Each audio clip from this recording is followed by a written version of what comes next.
Boy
Sí,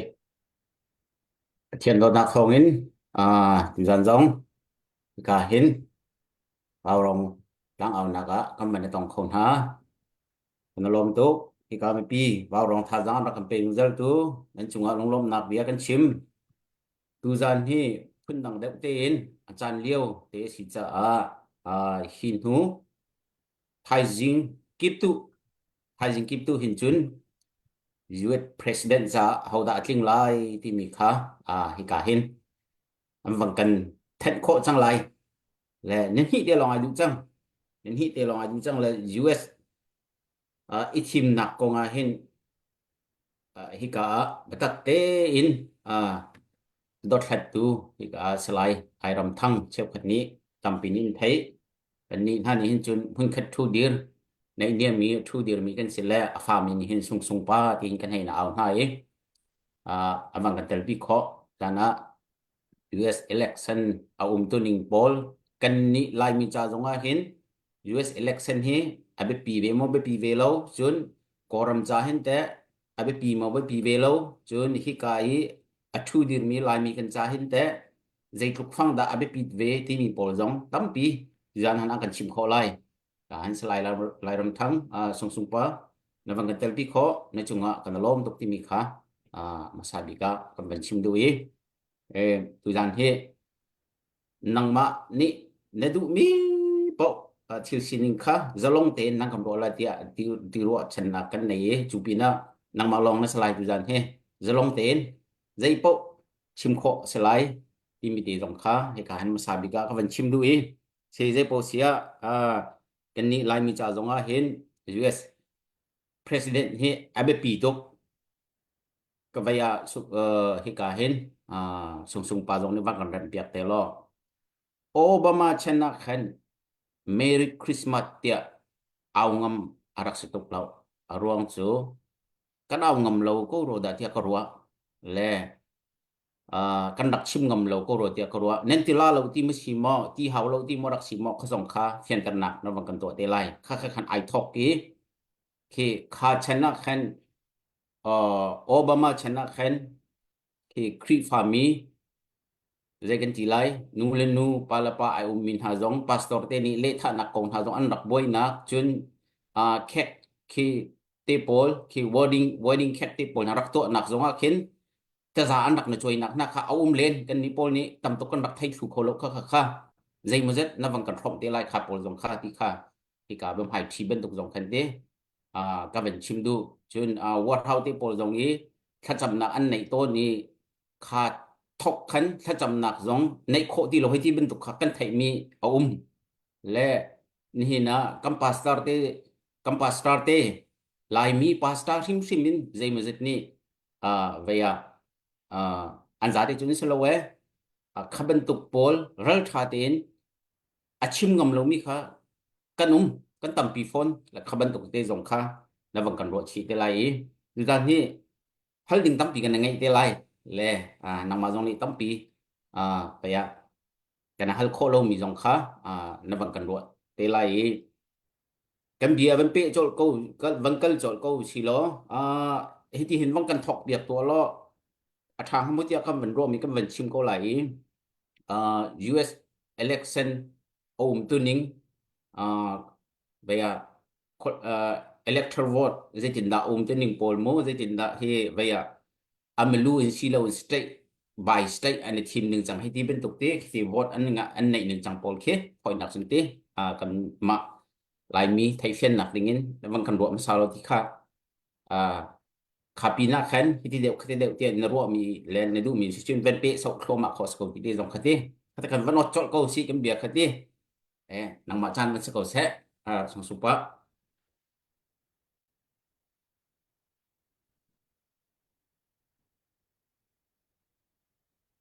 no o kha avan na ven tha le na ven an se tampi lung lom nak nei pu thong le pu van nan ma he beru anak chan tha khane cha a hlein kai lom khun e nan ma warong bun ton pangin tu zana just election chim nak chan tha kan ban ni cha zong akhan ka ban lo mi akan zau tu zong ni นั่นกันเทียมดิงะบัญชิมตากระดูมิโจดาวเทนนักกันตัวเลี้ยวสกาวนายนอาจารย์เลี้ยวเตสิจ้า US President team nak cho kum lidan voi khat i tu ami si cha hen tu zana hen daw thlen nak kong le selawin US President team nak kong he kan ban chim lai e azau tu na zong ni khan aru azianam ban kan thiam nak lai ka ban en nol na zai cha ti achon US President team nak ni hen US rami mi lai minung tampi kan khosak ning kan nun ning kan rian tuan ning kan ei kan din ning vial te le kan in kham vial te zong khi avatur suan te ding impact avatu ate ding mi si cha akhen ram chung se in mi sen ha se ram lengi mi sen ha se kan thei ve hrim a her ti mi kha kan ru cha hen tu zan varong pon to le kam ban cho kho na ka se le tu zan te hi cho nan kan thei thiam lai ti akhan zang fa ka ban nol na apakhat na ka nan thei chiao ban to ken US president team nak chu kulit kumli dan voi khat to na se e November tha azar khat nak i cha chon ni po a hin tu ase ma he ze ruang da tu asi kan ti si si a chon than lewa US ram pi an dak dir ka hen nga mi tam u cho farmer tong tu le taman dak sen ha lo thon se na khatika US ram rak phan ma sami chunan thei ban to ken khri fan se pathian zalong te biak du ruang e US ram arak pem min si ta ka khan chon ni khat ni in zar tani tiang rian an tu ani zar pe ni po hi ani din chu nuwa cha chon ni khat ni hi rian an ban ot ton khise zai cha ti a chon nan the khaliawa khan chon US ram he lo thawan dak si ta ka ke lo moto zong rak umlau sabing te na zong motorcycle na se thil ri pakhan pan umlau te ka ken rak kal se ve khate ka election tu anak te na he ni khat lam kal te na rak se cheu khat cha chun ni lam kal te na rak si te ka khan khate khan an rak rai cha chon ni zar pe ni kha ne pum cha chon ni khat ni ka ti khan an van ra le vo thak nak huna khan ani ni ya khan bom ban thak chu rong a chun tu chun ni tiang he an phung ning ten kan ti la mo traditional te khan tu chun ni tiang an man mi se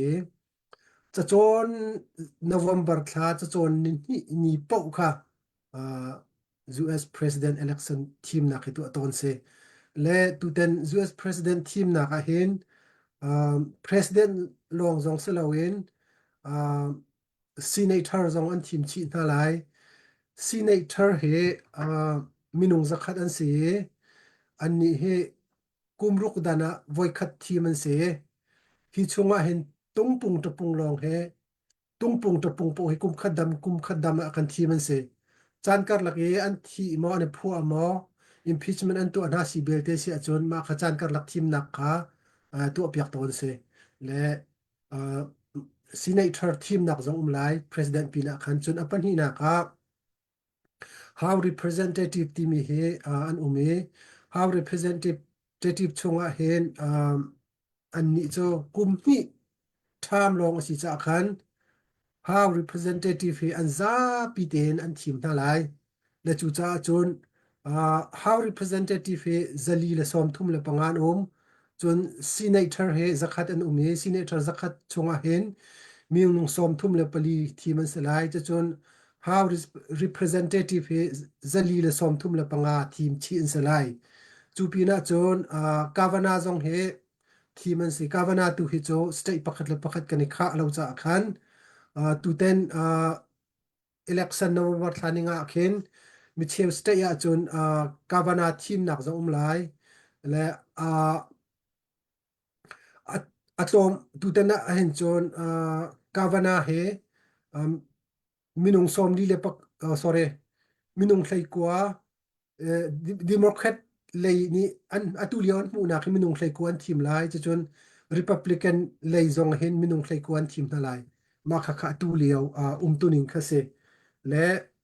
president long vote slai lo senate tha zong nan vote na la how representative anza pi ten nan vote na la si na itu cho minung som thum le pali long nan vote na la ti mi te kha van chim ta ka do chu chon pakhat ban pe chap ka du mi cho US president team na khe miza pi team phong popular vote salawin electoral college vote ti mi in team se le electoral college vote ti mi se ban tu da sigan di si a chon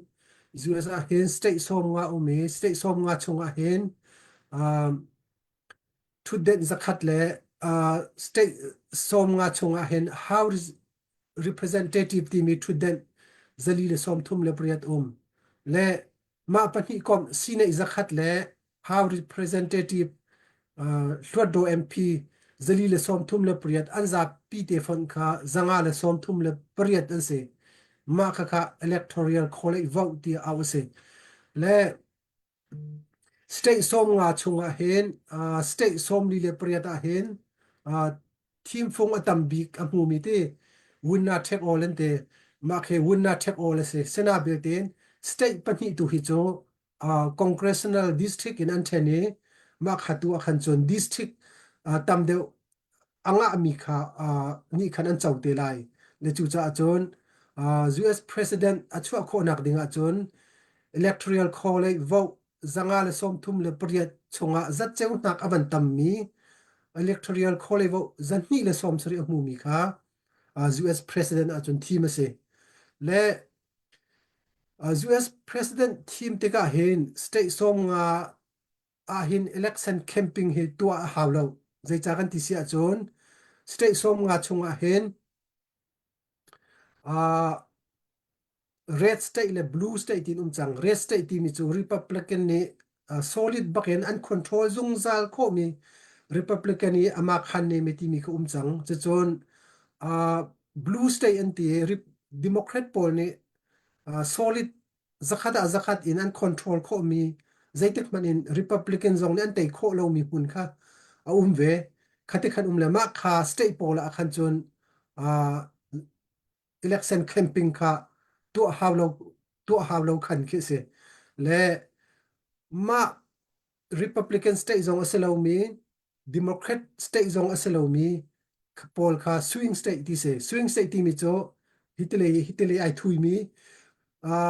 achan chana republican president kan vote nai achan chana democrat state kan vote ton na ma cha khan swing state in ti na le battle krong ti zong an ti na he ma kha batak te ne phom nak ding batak te ne thuat nak ding mun kha swing state ti si lo si le battle krong ti khana na mi na se le je ruang da battle krong ti ana kan ti si si a chon aluan chu chiami president team na kan zo ye khate ka khan president ara ka chu mi na minung pani ni vote tom te lo ne te nak te apane bia vote thong kul nak tlom vote thong thenga vote thong tran atlom de nak i ne te nak mun pol kha swing state ti ana na le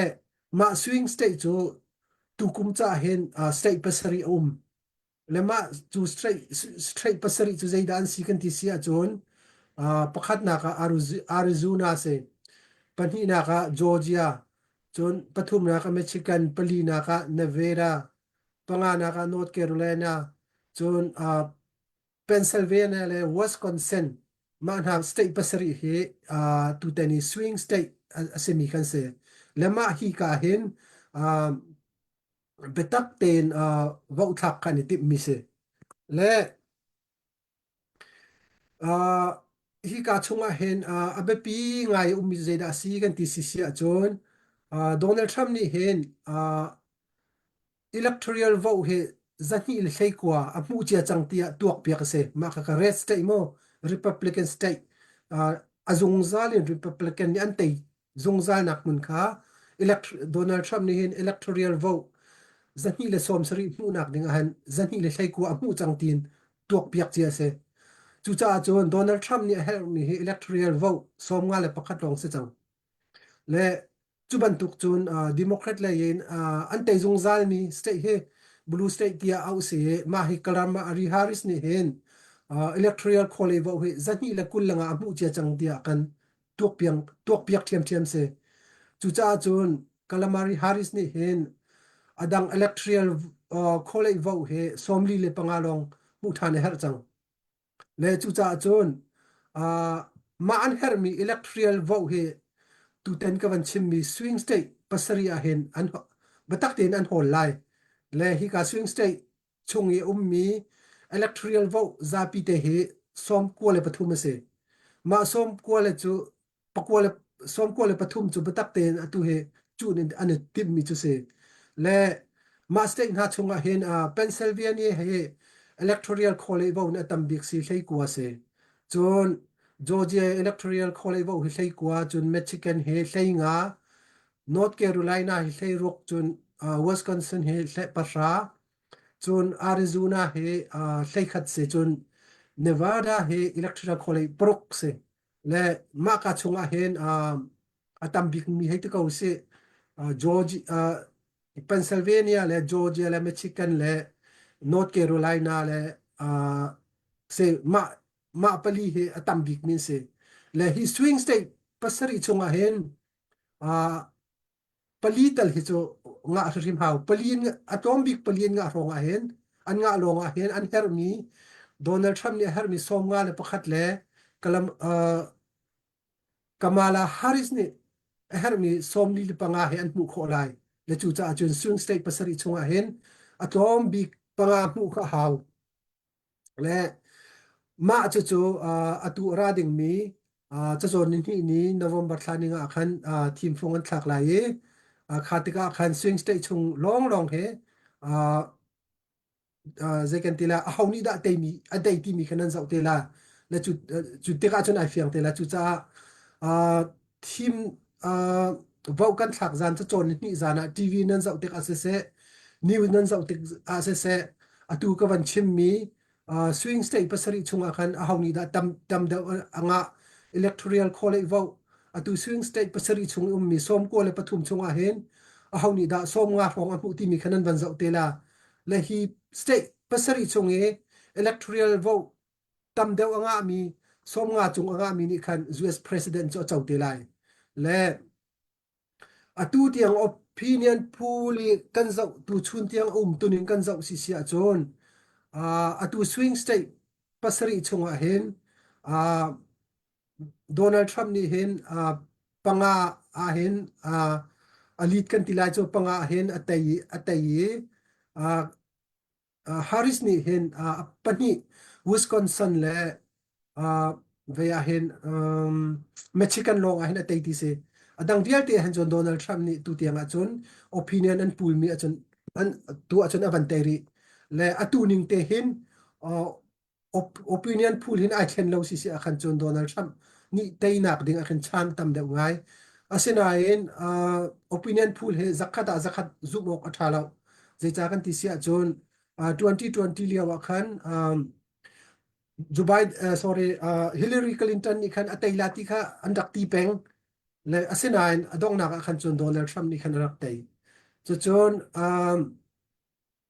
tu ten tu a hin chon Donald Trump le Harris ani opinion pool an tluk ngai asinain 2020 liawa khan chon atu ban tu ki thim nak ai du lai zartani rong a hin chon Biden ni khan 3.4 point silo sile 2 point khan atai peng fak ngai khan rak tai asinain 2010 election kha chu ti khan sido se ti law ale ani taining fan he 0.1 ti ban tu 1.01 ti ban tu khan pon pakhat chung he chu ani tai lem law le chu cha chun 2010 thim na khi chu achai ne bakhe asiding se le atui ka ban chim mi swing state pasari ummi atu ka ban chim mi Pennsylvania Georgia Michigan Arizona chu North Carolina Nevada Georgia chun Wisconsin timi rong ya ummi lai mi ni khan chun nan vote hrim haw nan vote tom pa te ni khan atu ten US election he khi second ti lai bi akhia kho mi se le alwan chiami kum thong ni sakalo mo kha George W Bush le El Kur president under ka chu liaw khan zeida achang kan ti sia chon electoral college vote an tuk e adong na ka chun swing state Florida ki swing state se tu achun Republican state ya chang le swing state ti rak se ma ka swing state ya khin an rak chu e vo khatom ti long an rak dang an rak dang te ke ma te ka khan ri khong khan tu than nang ma ne tuk tuk te ka khan me me thong khat tang long ne tuk peng khat te ka khan azar khana hong raw chun azar ti na ka khan chun Supreme Court ni khan ngol chang an ti na e me zanga le me som thum le me khatsru ka te ka ban pa sol tak mo ma kha me me zaruk tling lo ti long khan atui George W Bush ti ni kha president hongkling ni se le chu cha chun tu ten thim nak zong he atu opinion pool zo te ka he an tluk tuk cha hen betel krong i mi lai mi nan vo kha abe pi tuk vo zanga vo zaruk te ni khan tu ten thim nak he bia khia kho mi si cha khan citizen nan si ase chang mi pau ni khan chun vo thak khaban van team hrim uti mi kha keima zong ni zang fa khaban ni mo na chun electoral college vo zong hi tuk kho se ani atu opinion pool ning ban tuk nai ani tuk swale zat cheu ve ve long an nga swal si chun zeida chang lai kan ti si chun atu how representative ni khan vo wan thak na lai vo tam de anga mi pa kha president achang te la electoral college vo ne tuk si chun ma kha kha tuning khavan se lo second step tu akhan zeidang behal bian kan hal mi chung le abe pi de mi atu Donald Trump se chun Harris te ni an kal pi mi se chun atu lio a hau kan thim dewa thalai ti mi kha zai tin da puthong a zai kong kada van chim ma sa te se ti na du tu nai na bian van ka hal ni zong ka tam ngai le ma kha kha zai zai khada ka van phit ma sa bi ka that na sẽ cái pu lạiรับทั้งกันลมตกตัวนี้เป็นชิมนี่โปลค่ะกันมาที่ไก US ขั้วสาเขามีสองนี่แค่เฟียงเรามีต่ำปีกันนุ่มเฟียงงายอินนั่งกันรัวเขาในช่วงกันลมตกเออเป็นตก US electionตัวนิ่งค่ะคือมันนุ่งต่ำปีนี้ต่ำเดานี้ US ปุ่มปีต่ำเดาอีโวตอ่ะมีปนี่คันไต้ดิงสิที่เป็นพื้นสองคันอาวุธมีค่ากันเขาและดูเฟียงแต่ในวันกันชิมมีค่าถ้าตกวันวันกัลมาสาตัวอุซิโลประคัดนักหินในดังกำวันกัลเดวท่านดังก็จะวันนี้เชื่อตาดูอุซิโลดูคำวุ่นเลยปุ่มปีจ่าจงหินสิเสจน US ดีรมุนจ้าจงสิเสลออาหูนี่ดูเต็นหินอาหูนี่หินท่าไตนักหูสลอกันจ้าหินอัฐเดวหัดยานังมันนินหูนิงโมวลัยปุ่มปีจ้าขบจงอันโมฮิกา US รำปุ่มปีขบจ้าจงอันดูเร็วเฮdemocratic via คำพูดทำนี้จน sleeping jaw ที่ละ sleeping ปาคือเจ้าตัวเฮอังกำมองหนึ่งเราติกาเห็นตัวเฮไว้ กันนะครับงานเจียวกูนะให้ได้ตัวเฮเล่จูดีร์หุ่นจูกันดีร์ฮิโซนะเห็นไกมันนี่ฮิตีก็เป็นจนหนึ่งจุนนังมันนี่เนี่ยเป็นชิมลานะไกมันนี่ฮิตีก็จนหนึ่งจุนคือ Middle East เตปอลจุนตัวไปรัสเซียและยูเครนให้ที่เป็นตัวปอของทางเคกัมพูชาเลี้ยวทางขั้นอันคิดคบปะจังขอนาเดนอันโจลงำเราที่กูสิไปที่ทรัมป์เลี้ยวขั้นโมอันโจลงำเราเลยตัวจูอะไรปีใจเล็กๆเราก็จูกันนี่นึกจะรู้กันไทยทุกโลกและ US President ที่ตั้งปีเบียชิมกูรู้ที่คือกันจนหนึ่งสิเวลาผมปีจ่าตรงนั้นโมและ US จูตัวเลี้ยวจนทองจำสิริไชน่านี่เห็นชัดแต่รวมโจมาเลี้ยวจะเสียและทองจำชีแปงรีที่ก็เห็น US President ที่เวลาผมปีจ่าเห็นอาเบปีตักเก้าที่คือกันหัวหนึ่งจะเสวยและฮิโซนะเห็นแต่เอาฮิตา กันสาหันชาเดงฮาที่มีโซนอ่ะขันขันเดขันบังกันรัวรีลองมาขันอัดบิดังอ่ะก็บังเกิดทันเดนะฮะจะเสกไกลอมพุทองเสนั่นเทเจียวบรรทุกินอตูไบเดนและฮาริสเจ้าจานี่ US กุมลีชงกันรวยชงอาเห็นใจดะจังกันที่สิเสียจนกุมซ้อมลีชงอาอินฟลชัน US ดอลลาร์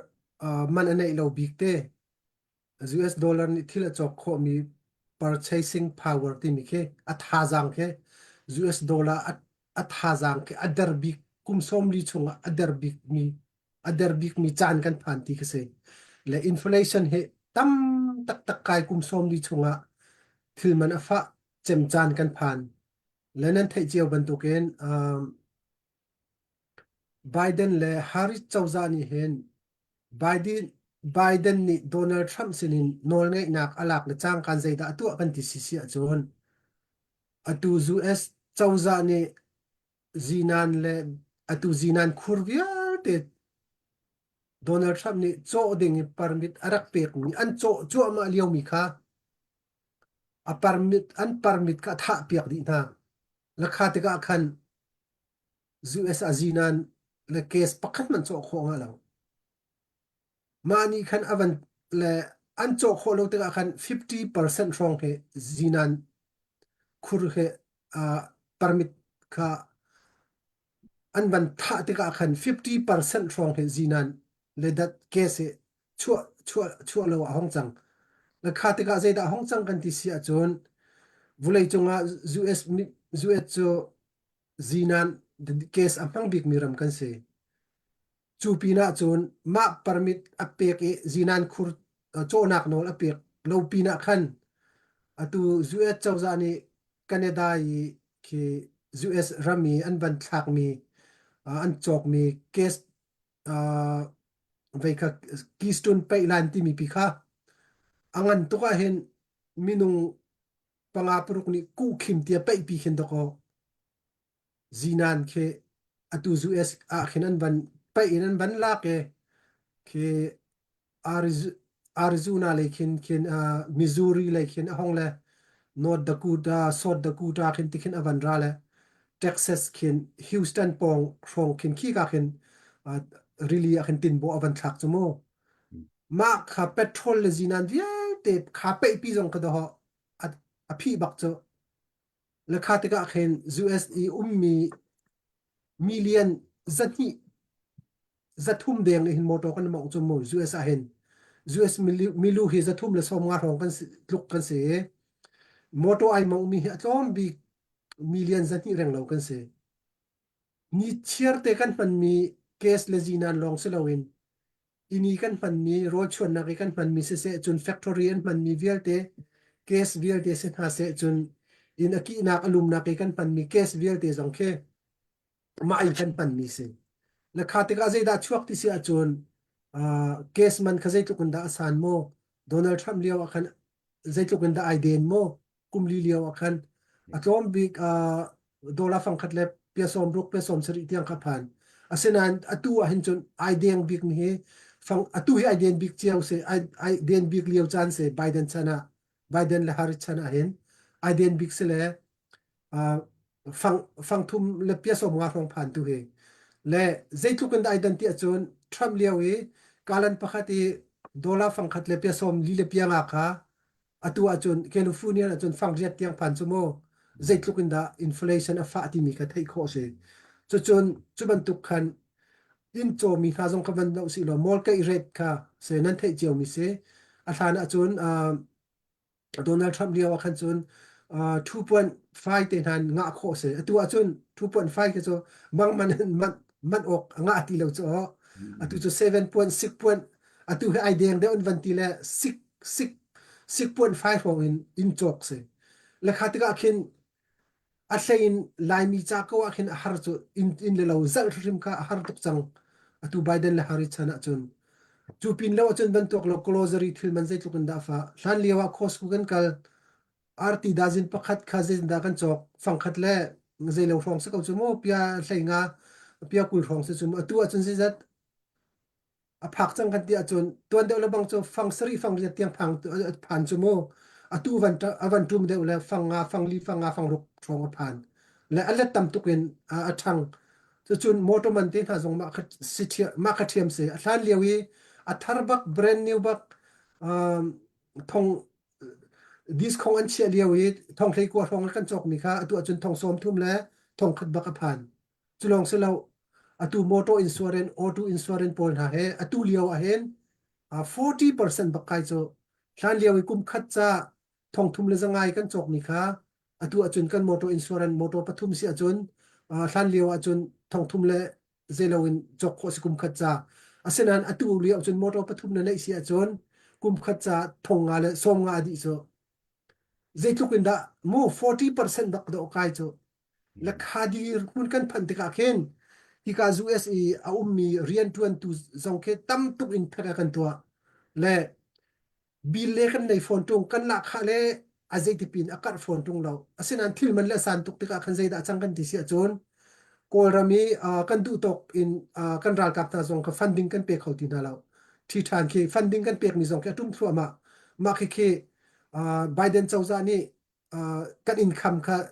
thek tam tuk alak thei pina khen je kan tilai kan income kha azor te ka khain kan du tok in ke kan ral kap na le ke je kan tilai korami ummi ramdang ummi kan u kan naw tha jong ke thi than kan zong khon halo ma khazai da si kan ti si achun indirect bakhin Biden le Harris ni si poji mismanagement an to mi real te ni kan impact atu e khaban tu khan tu chun dir hun kan phak na khase le tu ten hi cho ten shrim kan haw ten shrim kan haw kan i ten lo si achun US ya ummi lai mi hrim hrim zong ke kan si pu ji tla lai kan in kham atom si si achun ve ke kan ral kap zong kan bom khon hala lo chung kha solo rol chan zong kha hlan ban tu khan kan bom khau tin hala lo asina in um Donald Trump ni ati mi chu tu tani keima president ka chan si si achun overtime nan tuan mi kha tek kan lat ni hala lo ti se le zu esi mi tam dem chu ke fact second tilai warehouse ya tuan mi factory tuan mi paycheck to paycheck ya tuan mi kan se US iminung 60% he paycheck to paycheck ba ke rian tuan mi kan se ti se thakat chung kan la kha kan kan pek nak ai din kan zal nak chon hi pon fan ai kan zal nak le ai tok bak ka city se chu paycheck to paycheck a pe mi chu kha kan si te ka khan ni i bantuk atula Biden Harris policy ruang a hen ma bantuk middle class pol paycheck to paycheck e anung mi pol kha a hlein tam tuk ke aban kan tur suan mi se le Donald Trump a chu sia chun overtime jong ka thek ala ti lai lo chu chun ke tip atu kan fa naw le minung tampi hi kai siang nara kai min si zonga chun kan fa le tampi siang en kai pa tham in rian tuan saboi thun tuan uberon mong leave ten han mong chu chun taxi en mong delivery ten han to ma ban tu kitip tampin nga ton ma khin tip zong ke a chaw za sina thek pek se le tu chu Donald Trump ni kan thek a pe ti lai lo kha te kan fa naw lo te siang kai liam te pa tham rian tuan mi po zong kha anin kham tam de ulai chu chun atui pension la chia pol retired atu achang mi pol social security ai mi pol tarnu tar pa po jong kha an la kha chung khan thek ala ti lai lo le thek alak lo ti lo te ka chun zai da hong chang lai kan ti sia chun income ten hong nei ve chang lai kum khat voi khat thek an fal te ka khan thek ri than an nei chang lai than atu lewa chun hak chela fa zo mi rian tuan kholo mi ka thek fa lok zon nei lo chu mo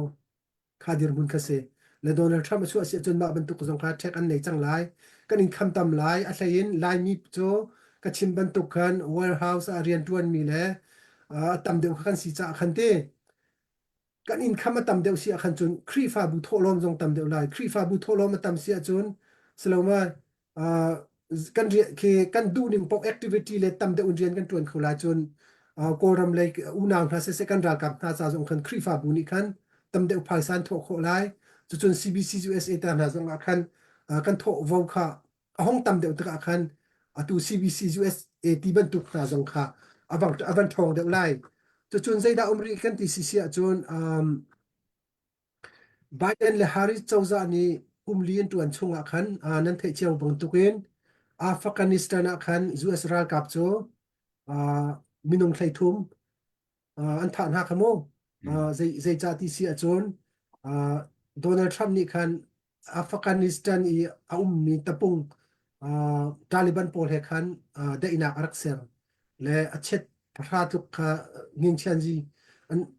let pat an raktut ma khaning te khan ke Afghanistan khan US ral kap kha mun samten chua di Afghanistan khan US ral kap vial te kha chua di Afghanistan rami mi US ni an man mi hriam nam vial te tengka vial te van long tai lejin vial te mu mai than kwan la zen vial te miak pi ti ban tuk vial te kha ma vial te kha US a khen kir pi ding khan rakatim mi se asinain Biden le Harris chawzani khan Donald Trump ni arak chia ta mi sa chau andak nging chian ji sa chau dainak sa chau berhen andak min sen andak thut mi kha an zul du bakti lo ma khan tho di e zaida an tu asia chun Biden chawzani khan vuk te khan US ral kap kha achua ko chu kha achua te ka khan US ral kap achua tin thai bak khan Taliban tapung ni khan Taliban chawza pol kha an thuat ko chang ta chu le mai thal po man haw lo ti tukhin Afghanistan Kabul kholipi kha Taliban ral tapung pol ni khan an ting ko chu le kha te khan US ral kap jong kha ma liu khan thlai thu man thi chu chun minung tampi US citizen jong kan chuak man lo kha te ka zeda chang te chun Taliban pol ni khan an kan tlai la ti kan phang chu chun Afghanistan a hen US ral kap abom tu minung tampin NGO irian tuan mi NGO irian tuan mi tampin chu chun Afghanistan asinain US green card ai tlai mi tampin US citizen asimi zong tampi la khatika khan an chok khauti lo len olak chong la zaida chang kan tia chun video khan nan pu ko lai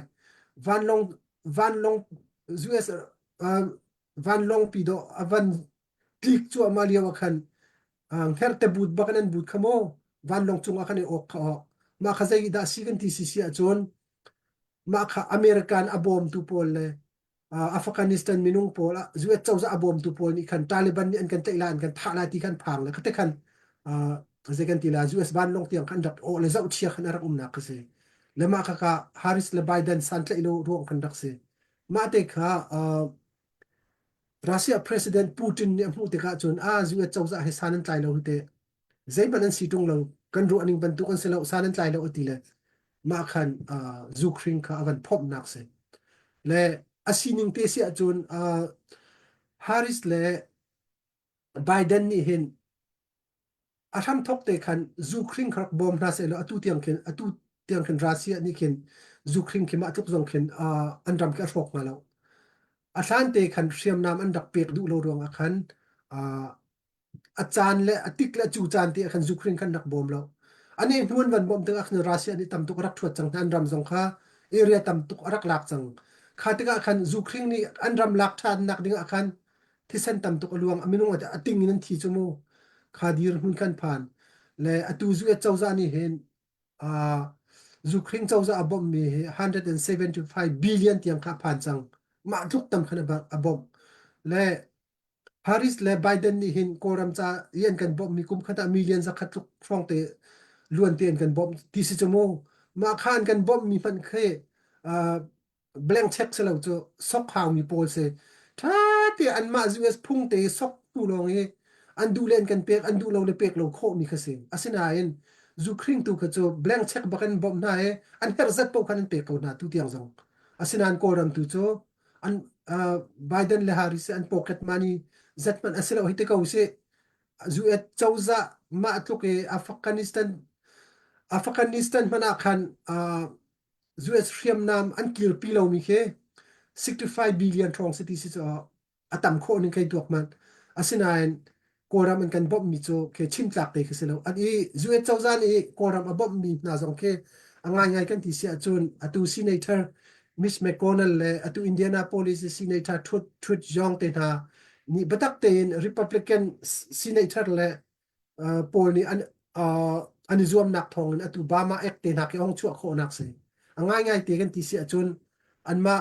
Biden le Harris ni ani zuam nak thong in bama ek te nak en tu om silo chu angai ngai te chun Senate pol le rest how representative nani batak te ani zuami ong chu kho mi kha se ka le kai chim du mi chu Biden le Harris ni hin US rampi he ahu hampi an tlak ter pina ke Afghanistani khaban tu ke zau chia ngai zu ral kap an van tika khan Russia ni hen Ukraine zong tuk nak se chuban tuk khan Iran zong ni khan Biden le Harris chawza he salan tlai lo ti kha an ngam tuk chang na an ngam tuk tika azai da chang kan ti se chon tikhan Hamas pol kha Iran ni khan shriam nam van bob na e Israel zong khan van ka nak se le tu achun Israel zong tikhan batak ten van ka pe atua Hamas pol kha Israel ni avan tai ding asitika khan Iran ni ai tho thani atui Lebanon ummi Hezbollah pol kha batak te avan thuat nak se letikan hong le atu Harris ni hen president anga than si achun atui Ukraine ral ke foiten adi lai lo adi lo si chan arau si achun atu North Korea ni khin zuk avaya Russia rama khin Ukraine ral tu ding in ral kap athong ne thla chang ta ti se chun Iran zong ni hen riam nam tampi drung zong a bom le khatika khin atu ning ten ral ne tuk peng si achun ni ni khata achun atu pulan te na khe atu Russia ram hes nai le tuk chumo khite na khe anhur suan suali miak pi kuan pakhat ne turam chung atlak sual si achun ma kha kha tatia ka basit mo vlei chung ral pi pathum na khe achuak la lo ti hom nan am akan kho se lo le chu cha chun Biden le Harris achua than si achun vlei chung ral pi pathum jong chok kho chun I atu tiang jong he Israel le Hamas ani tuk nak jong he akum phan chang zaitam ban Biden le Harris ni de na kan sar kho lo le Donald Trump tu ni chun achim mi cho Hamas ni US citizen le Israel nan tlai mi na minung pol hostage nan tu mi hipian pi nan soi mi na he January ni kul ni khat tamara ka chu si achun January ni kul ni khat I bekam nak atu han trim na khen nan thla di na lai te nan thla di na lo si achun kan phop na la ti nak se ko cho le Donald Trump chu an chim ban tukin Donald Trump chu chim ban tukai tu ami se 2020 leo zonga president ka chu si achun IS poll he an chi ka mi di na lai ti president hong chang he president asi tharuk lana do IS poll kha an chi mi di na he tu chuna chun IS poll zong kha an active khoti lo khadir hu kan hong phan leti khan le tu tena hen Biden le Harris ni kumli an tuan chunga hen zaida achangri kan ti si achon nan thei ban tuken ramri kha batak ten an bau ke second tila tim chiam mam te an bau ram mi sima ke ram an tin mi nei ten mi long term plan nei ten illegal ke pol ke tam pian lu ter mi ta se le atu ni tiang e an hu khoning si achon 21 million kun le pakhat hian lu chang ti se ma chunga hin million hlei ni he an ma hi ka US ramri atlai tu pol ni hin record an tu kho mi se le record an tu kho lo mi he million pasha phong chon selai ti se le atu Biden chan thani arami himinung million za dan ra ummo ma heaven fon si chon atam tuk chu le ram pakhat pi khe US rama hin rakpong na se lo ma tluk khin antam le atu benabia US akhin hu hai wi silver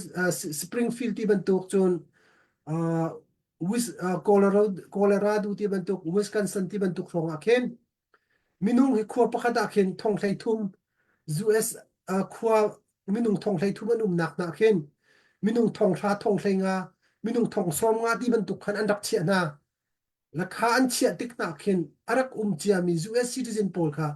batak to kun nan no na maruang khan Donald Trump ni kan tung lai zong e Haitian pol batak te soisel na avan tu mi na zong kha ma ban tu ki chuak mi khase le atu Colorado I khwa pakhat zong akhin apartment pakhat kha atu zekan tilai keng pol ni khante อันอพาร์ตเมนต์หนึ่งปีคันอันติงไม่ทะเลอันติงอีตะคันฟักตักนันบวยจุลองสลาวอตูillegal minung maazat an lut mi chunga hen record an tu a kho ni nga hen minung thong thlei thum som ko le pakwa he mi rak that bal chang mi na ju an lut ter ti se le nan thei ban tu kan Biden chawza yan policy chu catch and release ti se cho chai thla than ti khase a phung men te khan tlai na he ti khan an thla than chol na ju ram chunga hen le atui Venezuela le banga hin chun crime mo zazuat nu he 70% bak atum ti se chu le chimdu mi zaida si kan ti se achon atu Honduras Venezuela Guatemala rongi ummi keng pol zazuat nu crime atu mi vial te ke USA hen andak royalty nak sa ko cho le atu zonga zaida achang kan ti se achon USA hen zazuat mu khin crime he tam to akar chang tam to akar e kan hung le zonga kan nan chai ko la debate liwa khan ABC moderator pani Donald Trump he bia hal na liwa khan Trump ni crime akar tuk ati le moderator pani khan akar law ti ko ma pa kha mi zaida an sikan ti sa chun liberal ABC chu liberal media se chu mo ti khan liberal pol ni khan chun ke second ti lai um, Donald Trump achim mi zong kan zoom lo chu asenain Department of Homeland Department of Homeland ni kan zaida an chu akan ti si achon ma kha record kha report an ban pek la jena chang ten si achon US a hen crime he akar kauti ni kha release report an ban chua le US a hen ke crime akar tak tak a thain atu Democrat poll an ni a chawza an control nak California ti bantuk Chicago ti bantuk Los Angeles ti pola hen atlay kunin Democrat poll state ahen crime akar chon Democrat poll state ahen sanctuary city ti mi ume sanctuary city a chon illegal poll ka motor driving license on pek na chon atlay zong tlay ko an salaw an ma achawza hrim ni khan ti khan an hum hak na khati ka khan du po an nong ke second ti lai motor khane mong te ka khen ma kha khuai rian atun mi pol taxi among mi pol uber among mi pol jong kan rian tam pin chu nai khate ka khan an rian nei lo khan min tam pin chang le unemployment rate jong kha ke asang chin lang mang le khadir mun kha kan phan le chu cha chun atu haris he chu than si si achun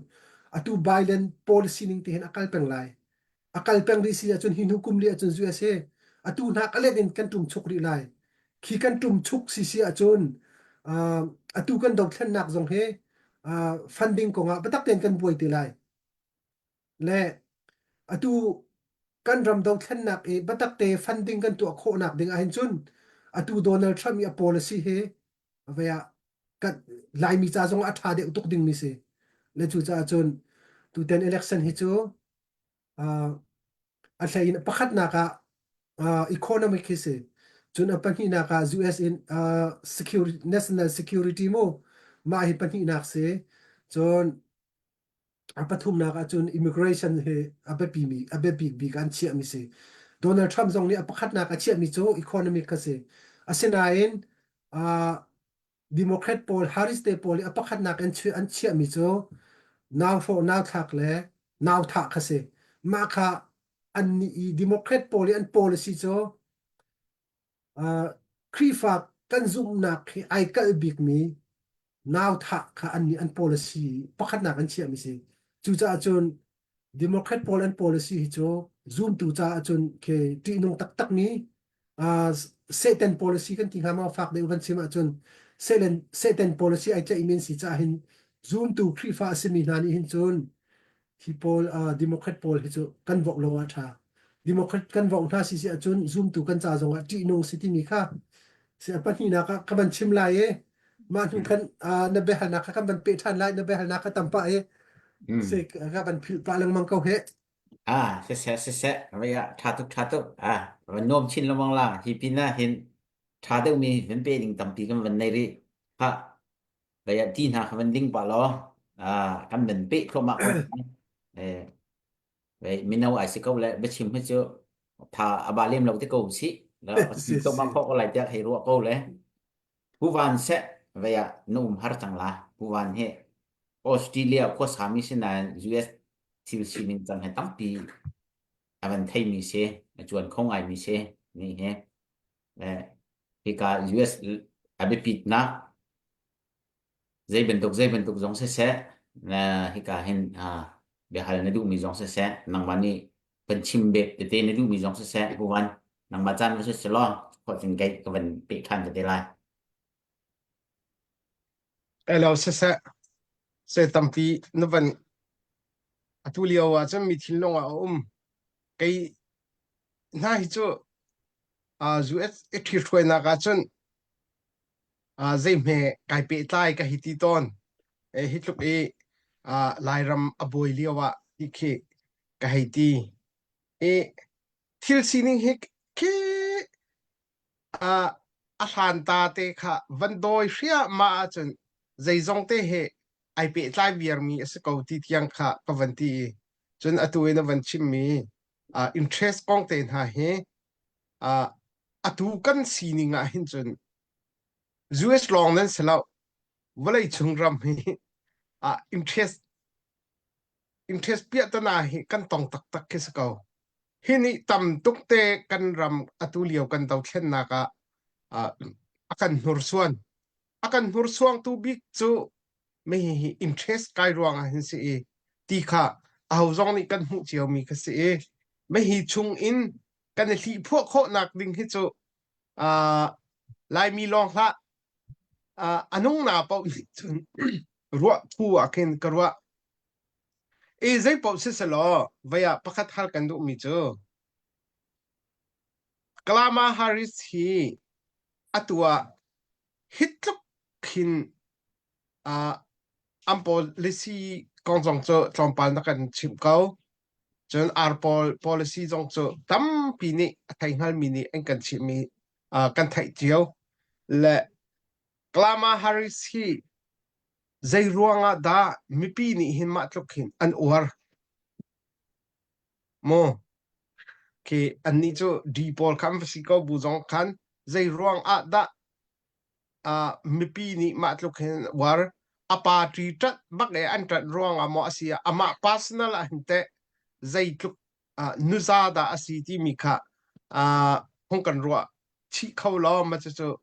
pakhat na ka kadu chodo pani na ka atui di le ar konga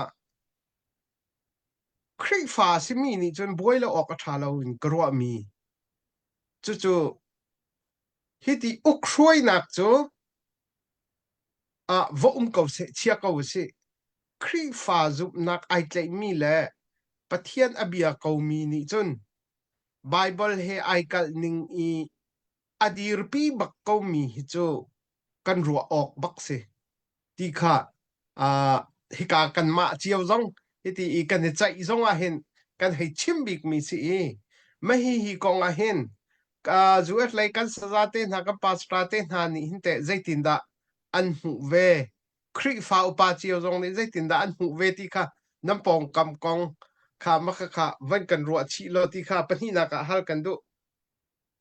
ma vial chu sri sa se cha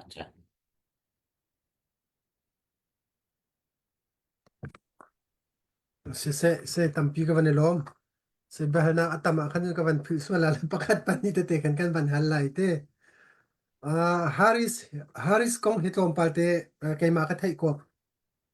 te kha ka van chim lai he ni he California thang mi se anu he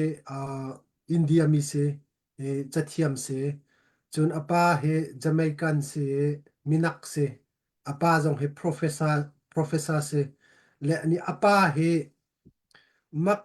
university pakhat makzis professor tuan mi se so marx tunan thai ban tuken socialit kal marx su socialit arak thok tu si cho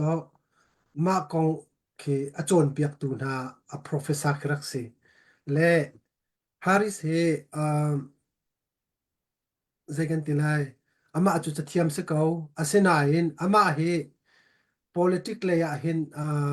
zegan tilai alung lut mi zong krak se lo ante le zaida achang kan ti sisi a chon ama he atui than liawi California i house speaker hlo do ok tha kan ti la cho ma pa Willie Bronx ti mi pa he hin andak i war le ma liaw hin Willie Bronx he nupi nei chia se le anupi he na zong an ten lo asinain anupi he khan official an ten na lawin Haris he khan living to ka darban tu kan dakum ti chu le Haris he ngai ngai ti achun midang chunge chung padu anti kan ti la chu te lai hol inte chung pa ara ka du mi nu rak se be bal chu le ma khai speaker ni khan pa ni khan avan tun mer chomi a hong chuak mi se le democrat a khan zekan tila Anthony General a khan avan chu i ma te khan e California i si ne chau kan tila chute ma khan an ban team ma an ban team tu a khan an ma California i senator ara ka chu ton mi kha ai chu lo e a hun pa long la kha te ka khan ma pat Willie Bronx te na bom nak thong khan sine a khan candidate an van tua le ma kha candidate khan sine a khan rak chang an van team mi se California chunan thei ban to ken democrat ka solid an se zakhata 70-80% tluk rong e a thong min se chumo le California chun a hau minung pau nang ma ke ma man ke candidate a democrat candidate in kan chian ha se lote an kan team ko la cho democrat party kan si pau a chun le a thiam tuk le a phim tuk le a thiam tuk le a qualified tuk ruang a khan senator a chua kho mi ka selo mo ma ka pani nak chun pathum na ka chun ma khaliaw Biden le Harris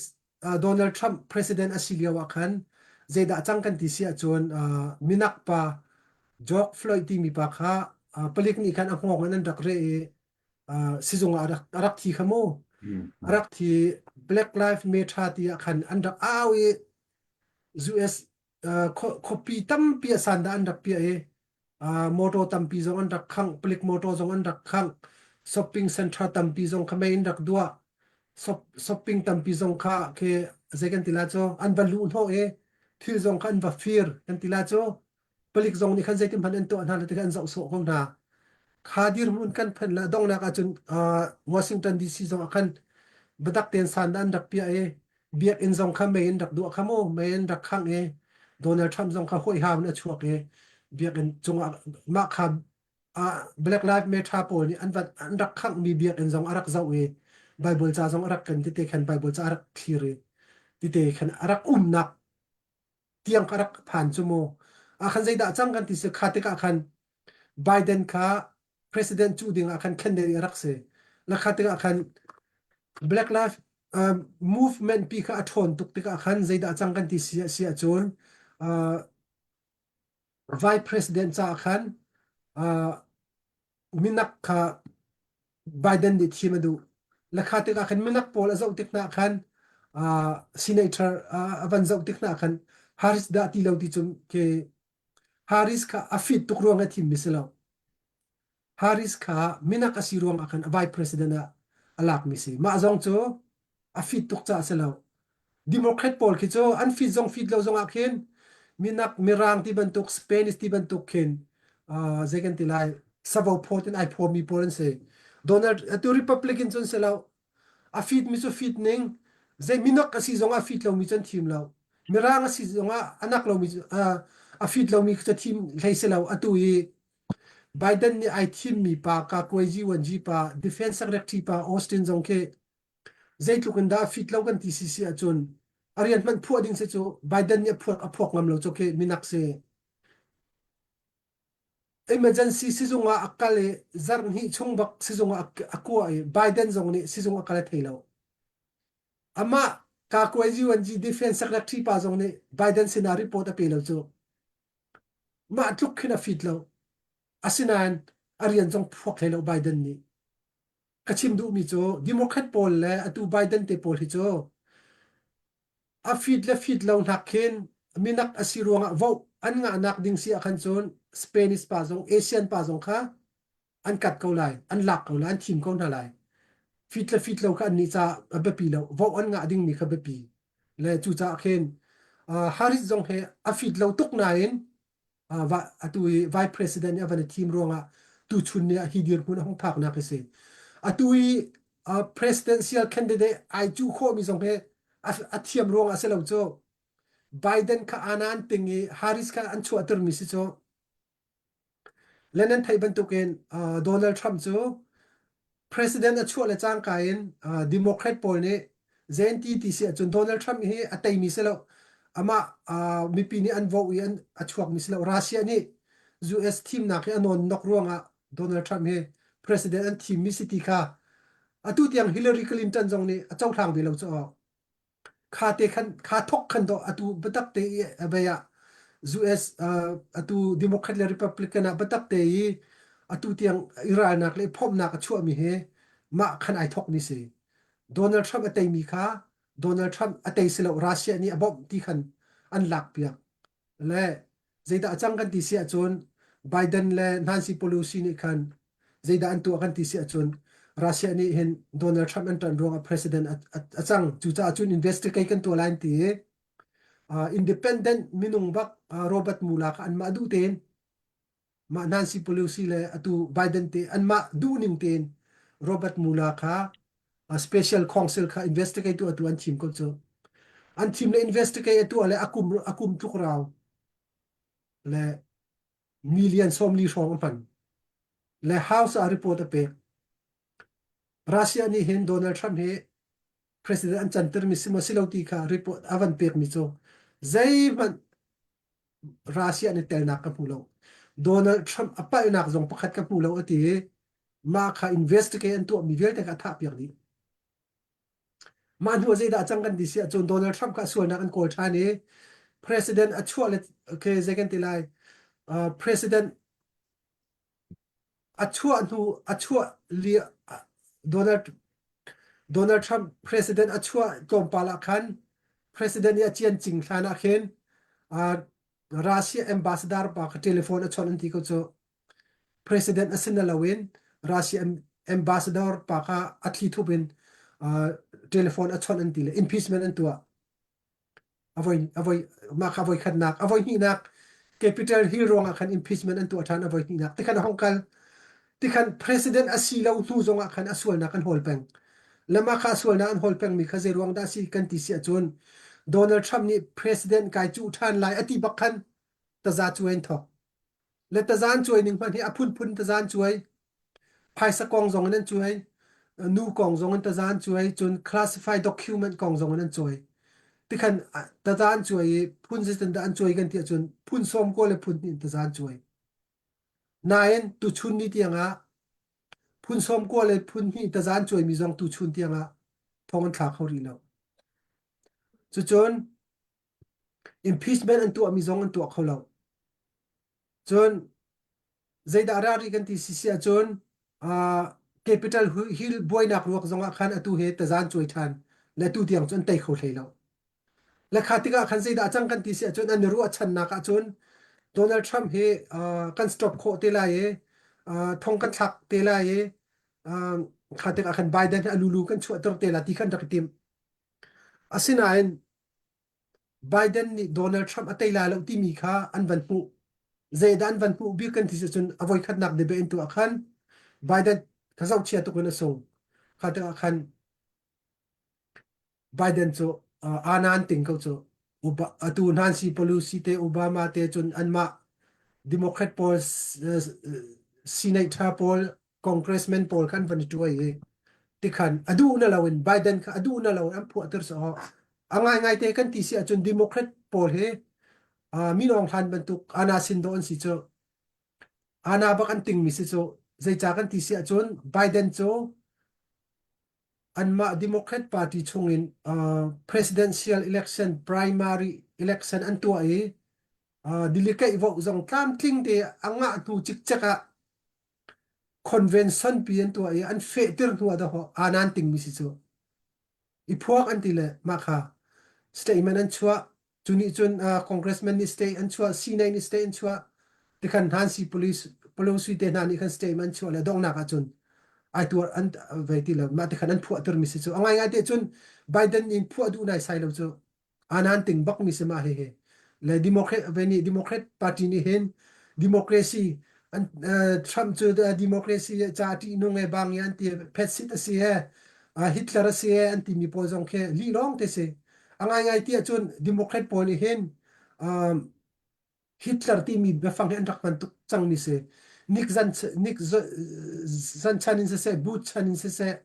chu chun atue hlan liao e Republican Senator Paul Ryan te na se ma jong khe Hitler ti an rak audi na atu Donald Trump jong khe Hitler ti an le ma khi an ni chu an ma party thon nak le an ma Democrat party an cha nak si chun khe zeban tuk in mi pu zong an ngam ta za chuai zong ngam thong thak zong an ngam tu zong a Donald Trump cho voi thum tiang than til ha dir pun tiang khen phan ze tukin da an ma tu khe ana sin an santi mi khe ti an nun ning kha ka ban chim du mi se le Harris he a fi tuk ruang a hen tu den president ai chu mi se lo apakhat na ka Willie Brown ronga atua khen sinai tha hong chuak mi se apani na ka Biden anan ting ruang avan thata vice president arak se chu ruang atua president avale chu kho mi se ama akole fai ruang se sum lo atui election camping atua zonga khen zau man ulo second tilai pakhat man khe zuet cha sipua ji zong vision anai mi umlo Ukraine ral de nak chonga vision anai lo tuluk pol China project in da sipua ji in compete kan to kho na la mo zetin da kan pian kho na la ti mi zong idea pakhat na an anei lo atu illegal minung million kul la pakhat alu termin ha he zetin da kan film tol na la ka zetin da kan zau khen na la ti mi zong plan pakhat man nei lo cho atu border he ti on ruang a hen hak chia kum tling lo minung tim ting thum bak don tlaw cho mang hak chia na zong zetin da kan hol na la kan film tol than na la ti mi plan zong pakhat man anei lo le ti khan le chu cha chon ke second tilai Harris he a fit dronga vice president ai chu misilo atua khan mi pi ni a warren ti mi zong ke ani democrat he cho tu de ka chim ban tu khasi zo Biden zong he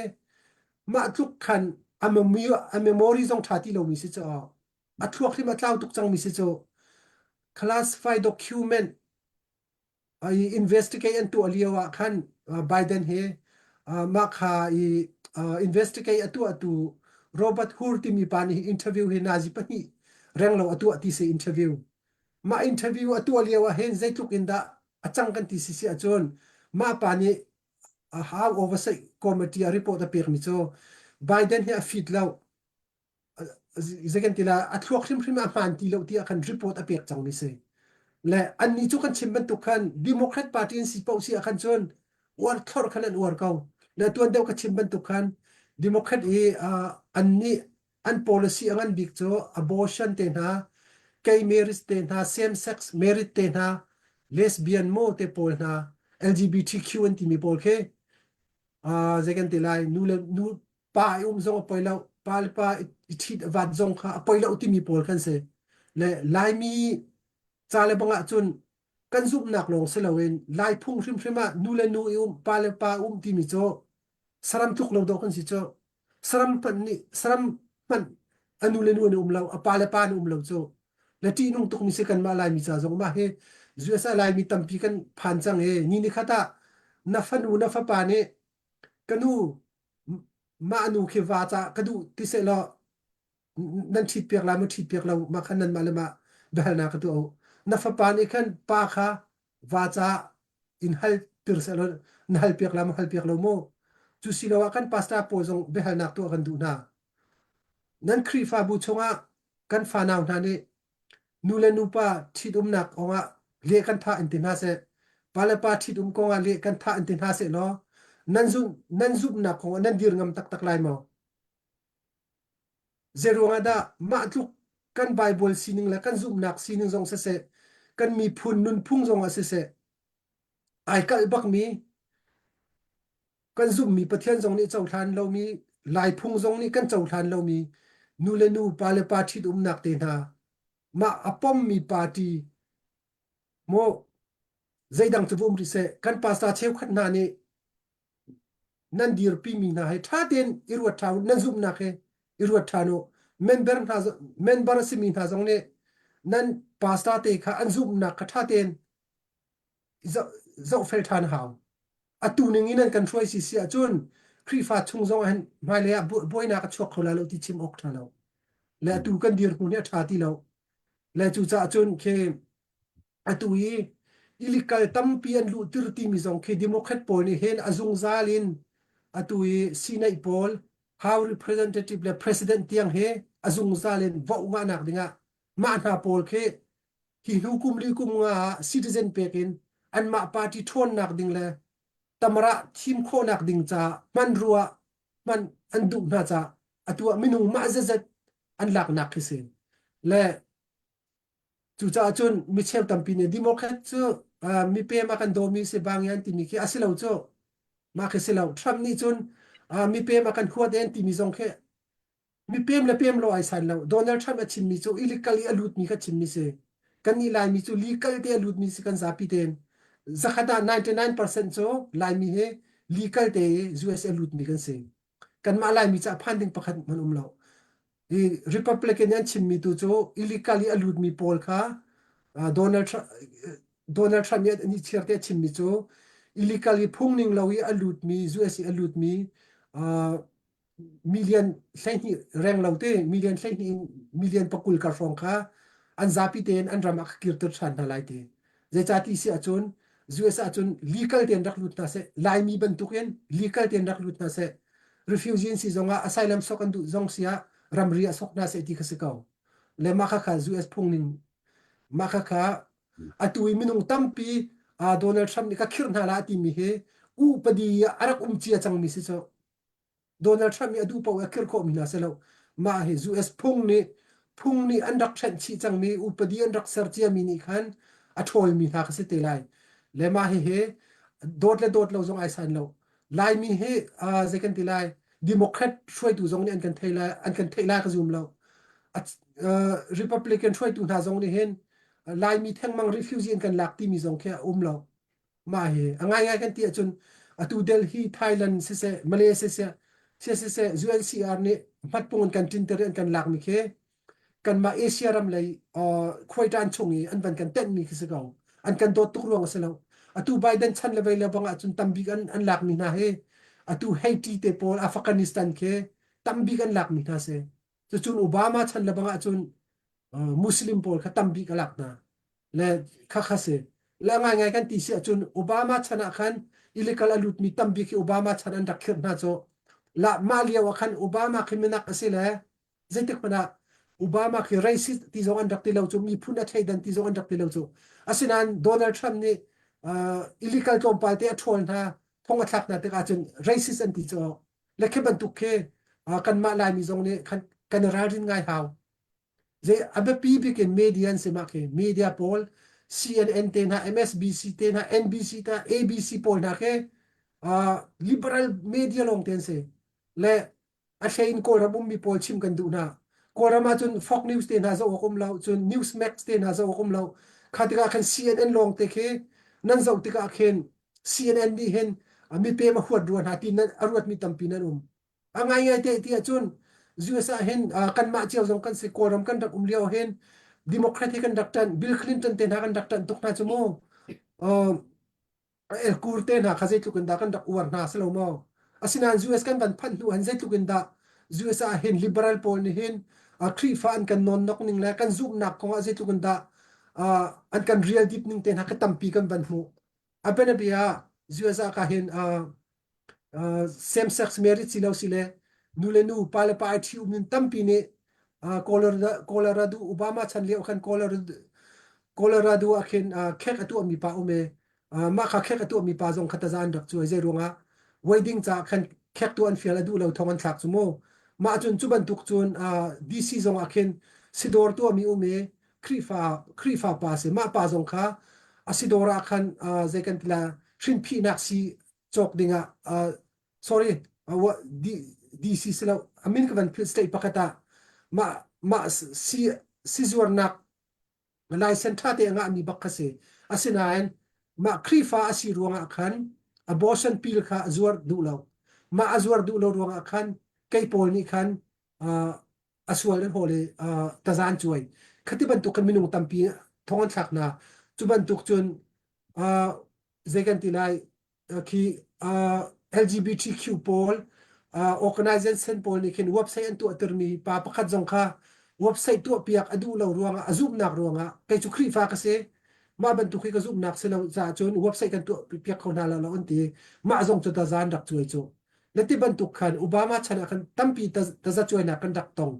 asina Donald Trump chana chun zai da chang kan TCC achun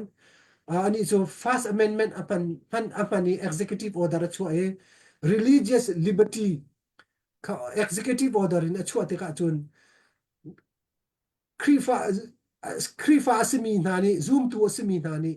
azum nak ruanga ta za choi nak tong la se tia khan executive order achu te ka chon Donald Trump khan krifa mina ta za choi nak zong andak tong lo asina Obama chana khan chun pasta chep kha jong ta za choi nak an tong khati khan krifa minung tampi na khat ta za choi nak an tong I thong atla mi zong ta pakhat nu zong kha achau za rian tuan nu Kim Davis ti mi nu zong kha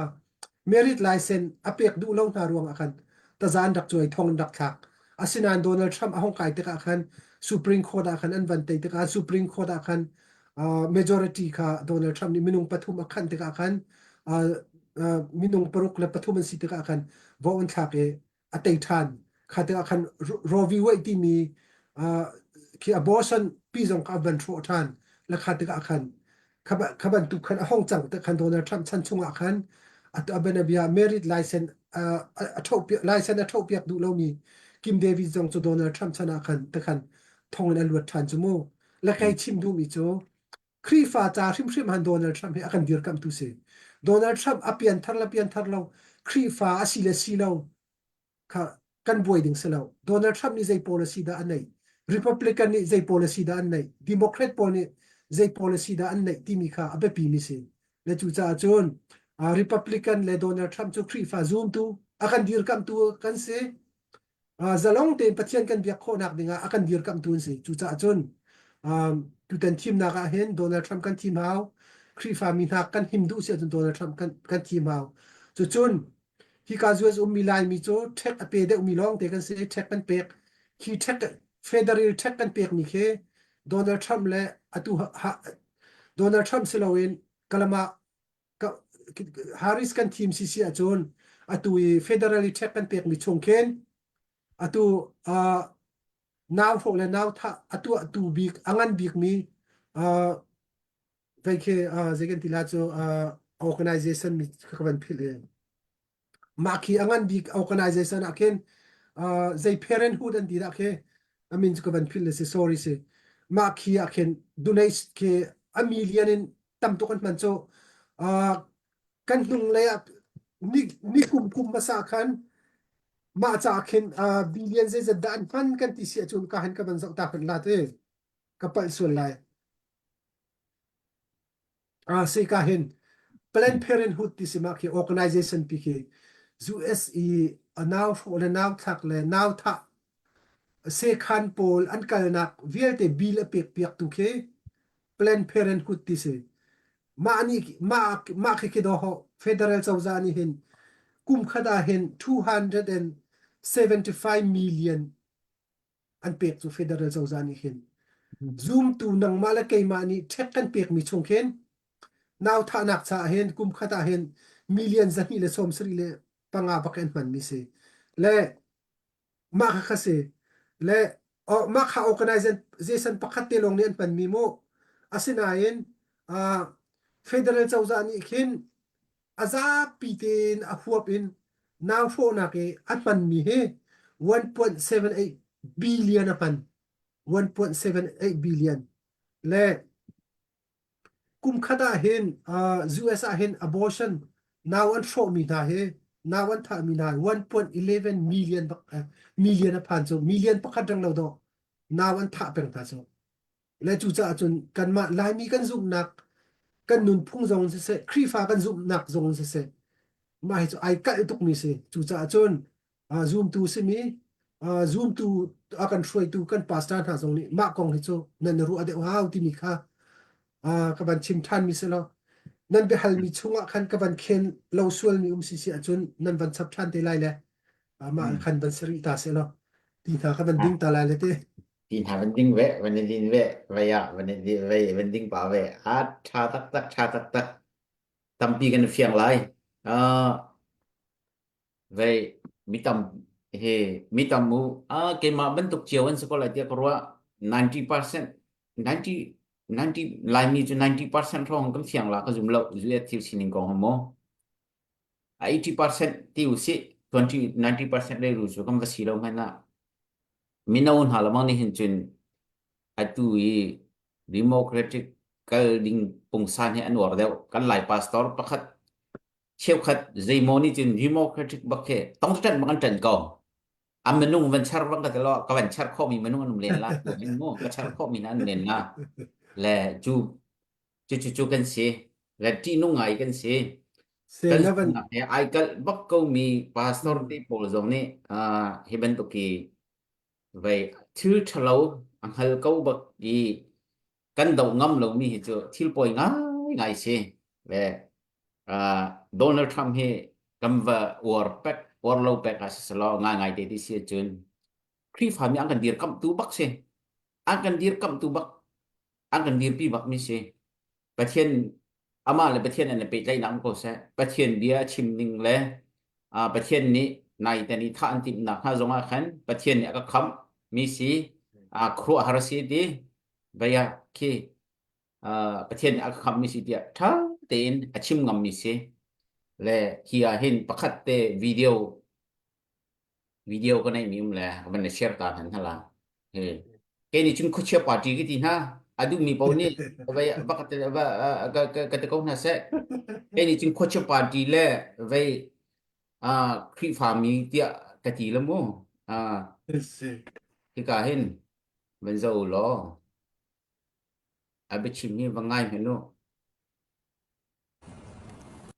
And when we all sing happy tunes and sing Merry Christmas and wish each other Merry Christmas,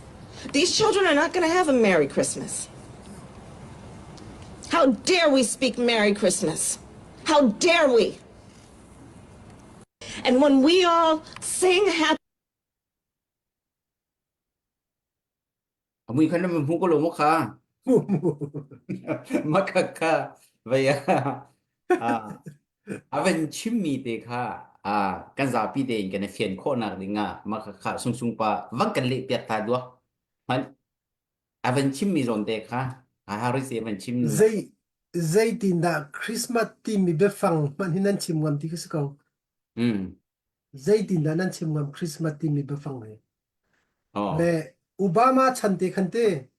si si Obama chante khan mer Christi mi tu akharak du ti na Obama ni khan koi how ni khen kum khat voi khat ke Merry Christmas a khen postcard ten tu e Merry Christmas to you ti mi te kan tele ma khan congressman Paul senator Paul chun a chawza department izung ngan pp Paul kha sa tap te an kot na Obama thok bakan Merry Christmas ti mi khan thaw e happy holiday ti antial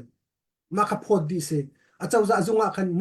Merry Christmas ti rim ka chimadu ti lo ma kha Obama chani ara ka thok mi se Obama thok rak se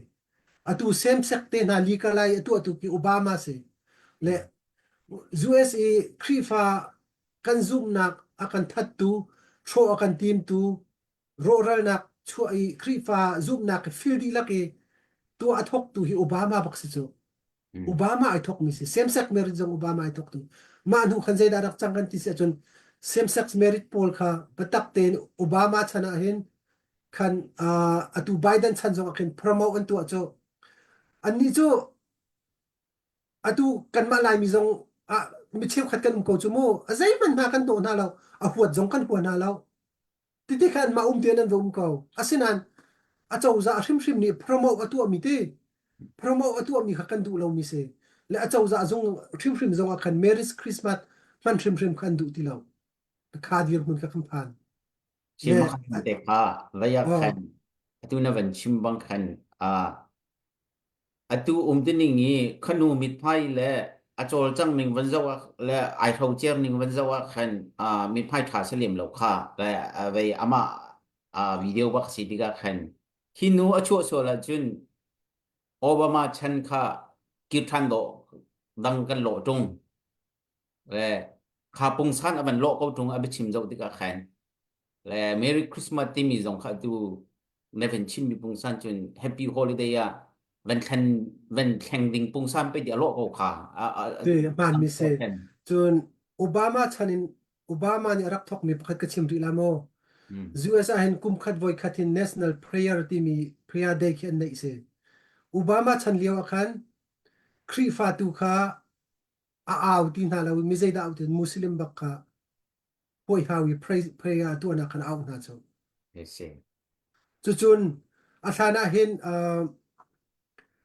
zai kan tilai atu vei por khe same sex marriage por khe poi hawa khen poi tu ombal lo Harris le Biden ni khen poi hawi same sex marriage por le vei por khe poi atu apiak tu na khe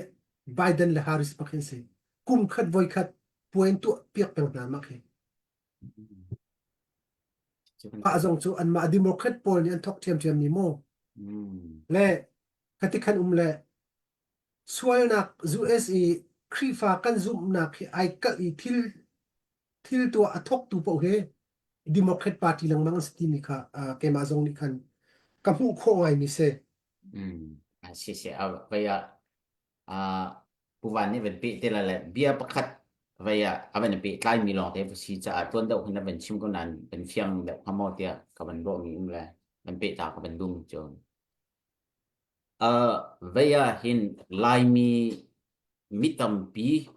refugee aham thok ke ma ka fian ka pal kho mo Malaysia athok masain ahong chuak kho mi he President Bush and Arami kan se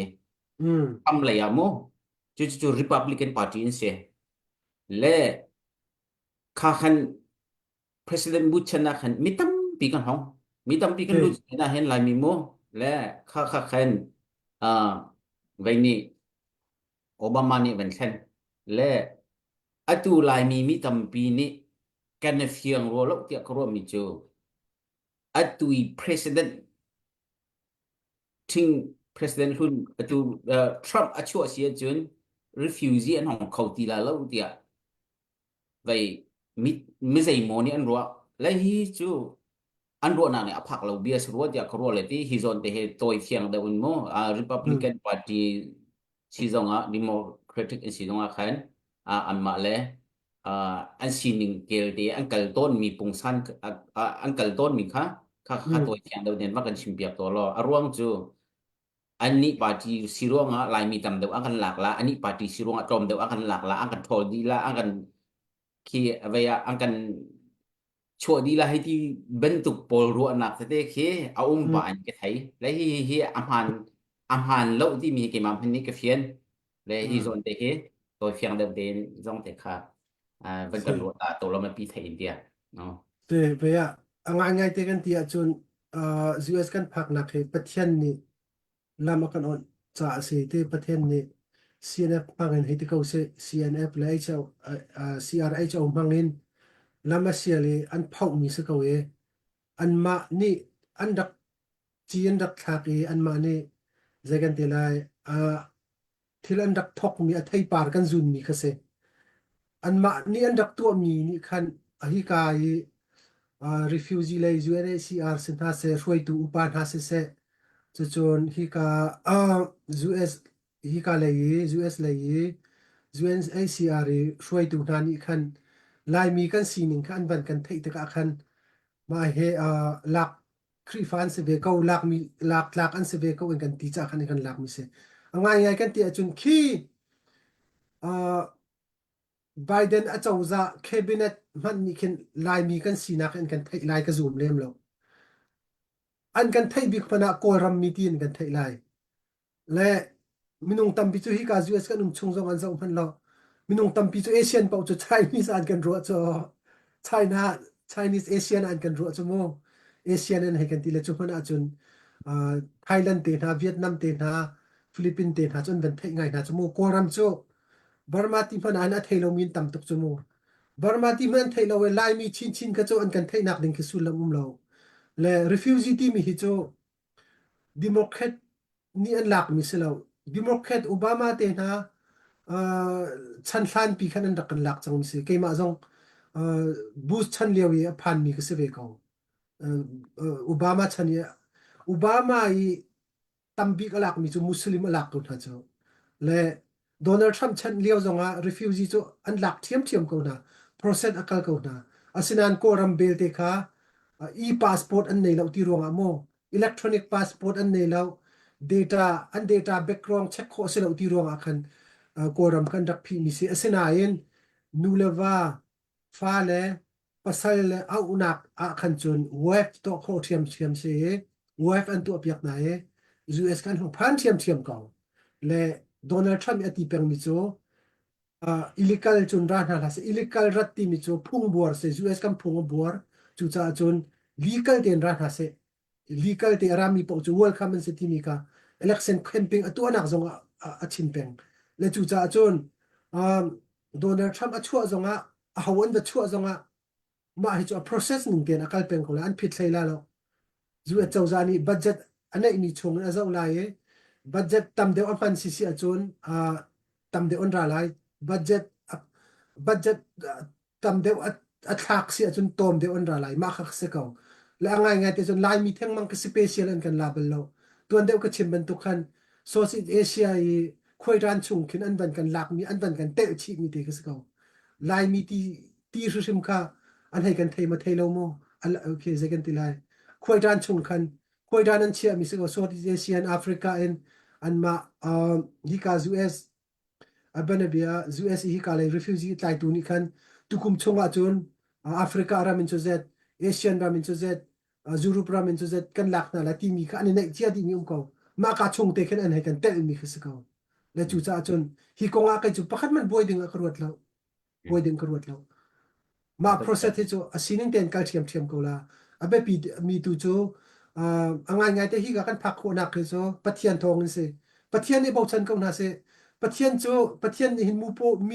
mu pi ban tu kin akan choi ka hin zu asa hin akan thak ko chu pathian ni tu kho lo mi pakhat man nei lo e ma he ma le ma ai bo chan tuk mi le ma ai bo chan tuk mi pol kan se pathian kan bo chan a chun pathian ni chu khoi ka po pem kho kho chu Sloma really sen zong cho aten a cha la ten ko chu te pathian ni zeda to kholo mi zai man nei tung lo Sloma chu cha chun Biden a chu longa Harris a chu longa refugee kan lak lai Trump chuak lo chun refugee kan lak lo ti kha ke chu zoom lo Donald Trump zong hi pathian ni de her a chu pan ko lai atu zong a her ning na pan tin ko ka zoom ko pathian ni chun ai bo chan mi po chu a pan ko na atu Donald Trump zong ke mi cheu khat ni chuna pathian a zoom bal tuk la lo piang thar lo en ti Donald Trump le pathian karlak ani pe tlai nak pakhat man kan mani kan thai kho mi lo kan chai piak jong selo ama azum nak jong kan van thak kan vai thak ding selo abe pi mi zo Donald Trump ni pathian ai bo chan ma bo chan lo ti ka abe pi de umi se le atu ke Republican convention an tu aliam se atu Donald Trump election campaign a chol chang nak ke baza ula Donald Trump hi voices at dak thacham nak an tu piak chang mo keima ka thai chung man an Donald Trump he atu election campaign liao pana khan fake leader poll ni khan voi khat an champiak kha thana khan keima pan ni ka thai mi voi thu man champiak chang voi li rong an champiak chumo nai a khan atu Billy Graham fa pa Franklin Graham zong ten ha zong ni khan than champiak khamu le khasile Paris he autal ni than an champiak mi ka pu bak li lo tu tiang an convention zong ka democrat convention zong ka zong man ulo court ti mi be function chimen du lo an ni chok anti court ba kan si cho amen ti zong an du lo amen ti na chima cho a woman ti kana chim chi lai ti si cho Vai khata nabilak pakhat pa ni a camping leo yi huli sim kha kaban ngai fiam kholo jisu chu boy si ti mi khama oh Jisu chu boy si ti aven di nom nak min selo ki ka nga ba ka lo wa din ha ati salam ko te kha haris tu si ko cho oh chu cha chun da ka chim lang mang mi si cho pathian ti mi hi khoi kam hana aram bakan ram la huat bakan huat mi si cho le atu zu SCDT atum chuk nak jong he pathian kan hun chit lang mang chu atu kan fa naw le pol zong he siang kai mi te an mo lo nak pakhat chu hlain republic sorry democrat state I athang mi kan fa le pol shrim shrim hi chu siang an shrim shrim a khin an thok an dak tol chang na zaida an chi kan ti sia chun atu California state le banga chun LGBTQ poli an tuan bia shrim shrim ke matin maneya bata pakhatin do an chon piak chang tha chu California is zegan tilai khwa cheu khata mo kong ti cheu khata chon chuban tuk chun kan ni Maryland zong asako ki LGBTQ poli an story pol ki public siang ana chun ke story pakhatin an chon piak chang na chun ma pol shim ki promote nak sanbot le vai pol vial te ke siang na an tar ma thuk khin tar an thuk ke tol kho ni zuam na angai ngai te kan ti achun siang in ti mi cho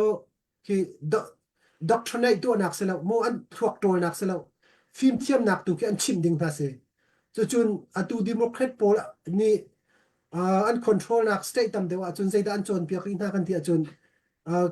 critical race theory ti mi kian chon piak na ma tu zai da si kan ti sia chun thlan liau hi sal andak zuat na ke sal andak shem nak kong ke atu hi thare nan pia than cho le zai da si kan ti sia chun ma pol ke atu ing khak chami no te pol ni khen atu mirang pol ke huwa na se ti khen critical right theory khen chon piak na ma khi democrat state tam pia hu kho se le chu cha ma pol jong ke ti nu ngai mi si cho kan fa le chu zai mi phun pan a huwa ding an huwa ding jong se lau chu chun an ni chu siang in ti mi zo phim thiam nak pak long kha an chon ding se Republican jong se Democrat jong ni se ke doctrine kan tu ading na se lo mo phim thiam nak tu ka an chon piak ding na se le an tu Democrat pol chu kan se lo atu kanum nak Maryland jong ase ka mo Democrat pol ni an control nak state po a khan chun atu ka chim ban tu khan ke second tilai okay phonography te ka usi te apia ka ti ban tu ko na jong ke siang ina khen video an chia nak siang zo chang cho le ma kha Republican state chun ma ban tu ki lo atam de wa chun le chu cha chun kan fa chung zong a hin era rin ngai kan haw parent teacher meeting ti ban tu ti nak kan nu le pa ni khen kan vatel pi kho na a be pi tuk chang je cha ti khan ma ban tu khi pe than mi kha kan thai se chun kan kot kho se asina nu le pa kan tel lo si a chun kha ban tuk zong kha kan thai kho ti lo le atu Democrat state bi kan fa le naw pol an mo pa ve lo nak cho zeruang da sikan ti chun siang kai high school in primary elementary and high school in middle school an dak chon liao khan an thuak tam tu an dak tol chang ta ruang khan se le chu cha chun ke Democrat pol chu an thir tu anin he chu affair bak lo US chu ke a ro le kan ro ni tim ko chu ma long khaslau atu US alan zong khizai andre upat an thailo chu national anthem ten ha zong khizai andre lo US flag ten ha zong ke jegan tilai andu le men khak mai ko chu ki upat nak ti mi long thim shrim shrim kan nei ti lo rok le ya ai zo mi pe lo cho anum te ning cho nang se ma kha kha se ku van le khom sia num har chang la la ya van chim pe ding ten ha le ngai mi mo hi ka sung sung pa zong na sia hat mi pen pe to se ten du mi lem lo van pe a chun pe loi mai ding khim nan kan chan he van tling ngai chang la lem lo la bedang na kan ruwa pa in van pe ta te lo ti mi ka du mi te chu Donald Trump he vating se lo Israel atuliav te Israel ral dau na ka hin Israel lei cha that nem nak tam achok khatia la naruat mo machte chu ral dau rum ro ka thilung om le se ka tra tuk mi se ke ma zong ne Israel le Hamas kong he Iran ma kong he ke ma zong ne ke ve kalunga umbak mi se zai cha ti achun Israel chu minung ton ten si chu mo million pakwa phong te rong si chu mo Iran chu million som kwa tuk don si chu an lu uzi to ka chun te asinan vulai chunga hen ke aminung atam nak hen aji chin khrak be pi de uti se le te quantity hakin quality kha rak be pi deuh ti sele Israel cho pathian ni umpin ha mi phun chosen people an rak si te ka khan te pathian ni khan US pangen tu chun ni tiang cho himnak apek nai Obama le by Obama president asilia wa khan Iran ke nuclear bomb ser la lo phaisa tuin kanin bomb lai an rak te le nuclear bomb ka ser la an te phaisa ka 6 billion bak case in van long an bangal cho Iran kha le ma kha Obama kumriat chung atuan chunga khan chun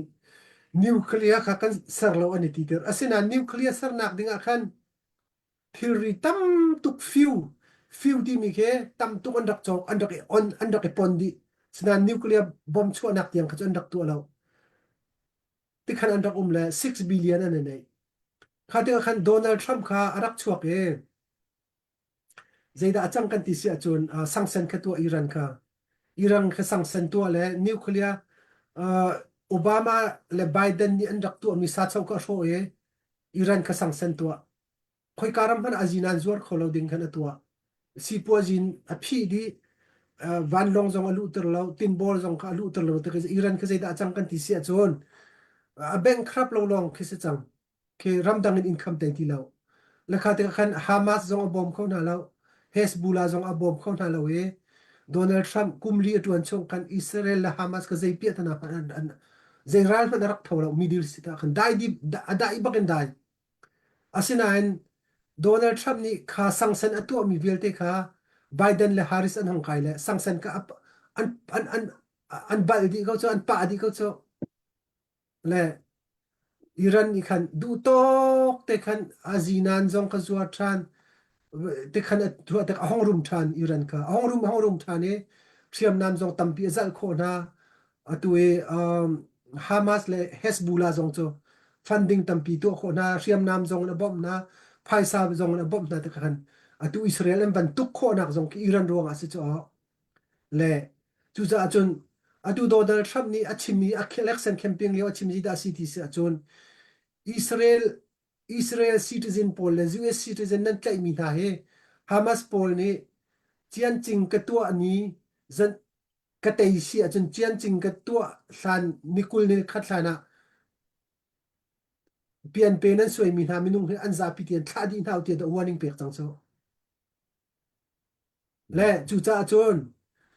US ral kap kuran asilo phana US thok han ji mamo Israel he bomin atu Hamas le Hezbollah pol khe batak ten an phom na lai asina bel ten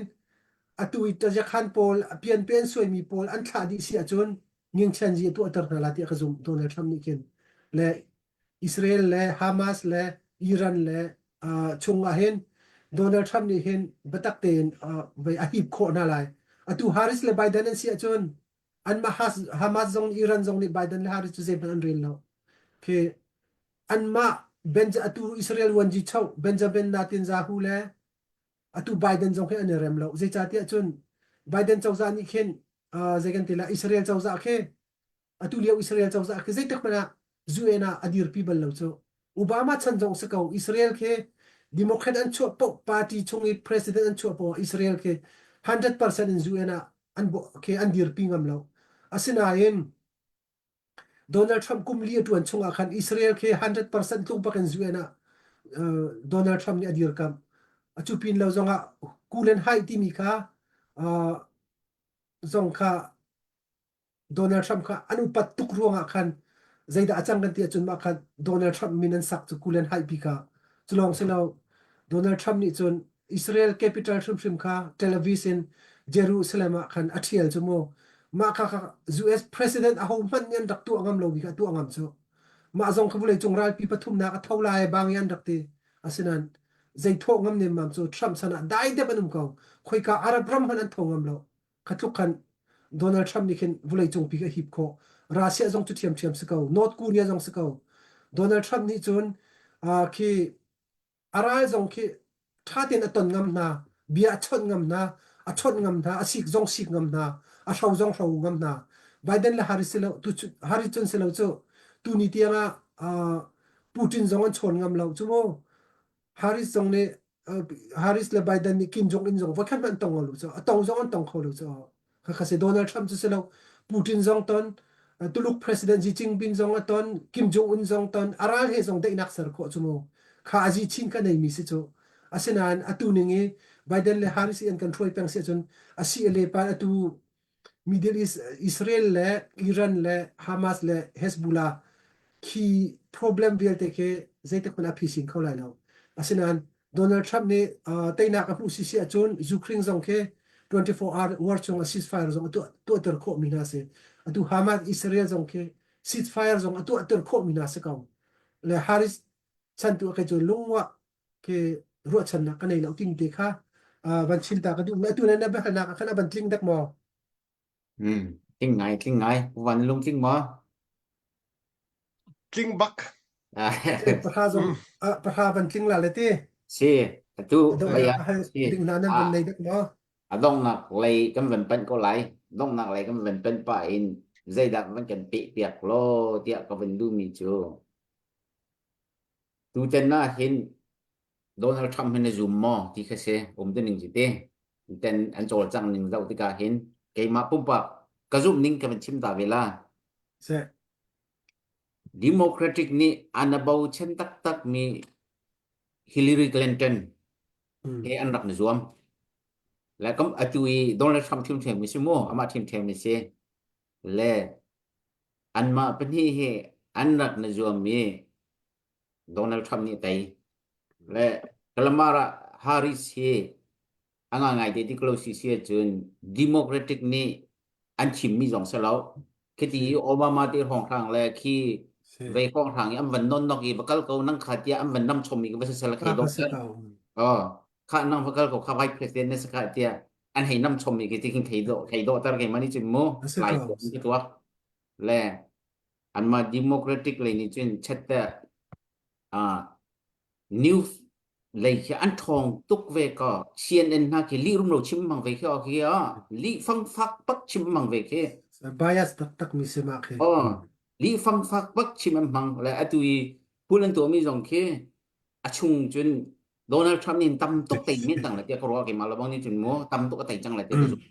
le cái hay đi du mi chu le bia dong nak lai mang kan pe pe te lo tia ka ben du mi chu Hillary Clinton ni arak tay khổ lâu mi tu tên ni min dòng kan thầy bel thằng lâu mi ti Harris ni Donald Trump vẫn tay nào dengan chừng cây mà ni chừng cái zoom bắc lâu lẽ cây mà cái zoom nak semua anh về tay lâu con cái zoom bị chết tu selo cái zoom ni chừng asyik nampak cái zoom bắc lâu tay bắc lâu tiap keluar cái mà ni chừng dan nang mani zai tindak nemu về ning tiap nên lebih fun nak le kan navang kan fun piak ning kan kha kawan se atuna ban chin mi kha ke ma zong ni karwa bak mi se ve se thu thin narak zo ve ti kha lang ngai Hillary kha an pa zong presidency te chun ama hrim zong kha afim thiam nak zong ni atlin hoi haw zong a te chan sau pi rak thu mi si ve te ka president avan tuan khodinga khin aji chin zong anei chiam mi si chumo asinan Hillary zong ni khan ai ru bak ve anu big vote thak lai te khan Obama he Pennsylvania main sway minung zong an tam nang hiti zawa hin olok chong bak se kan tei bak chang ti an ruwa tin ka ruwa kau ani hu zong thola de ka ruwa kau thai jing zo kan ban thak che ma ble Donald Trump bak ni zai kan ti lai sum phom na ban phop na kan ting ha mo a khup than le bak kau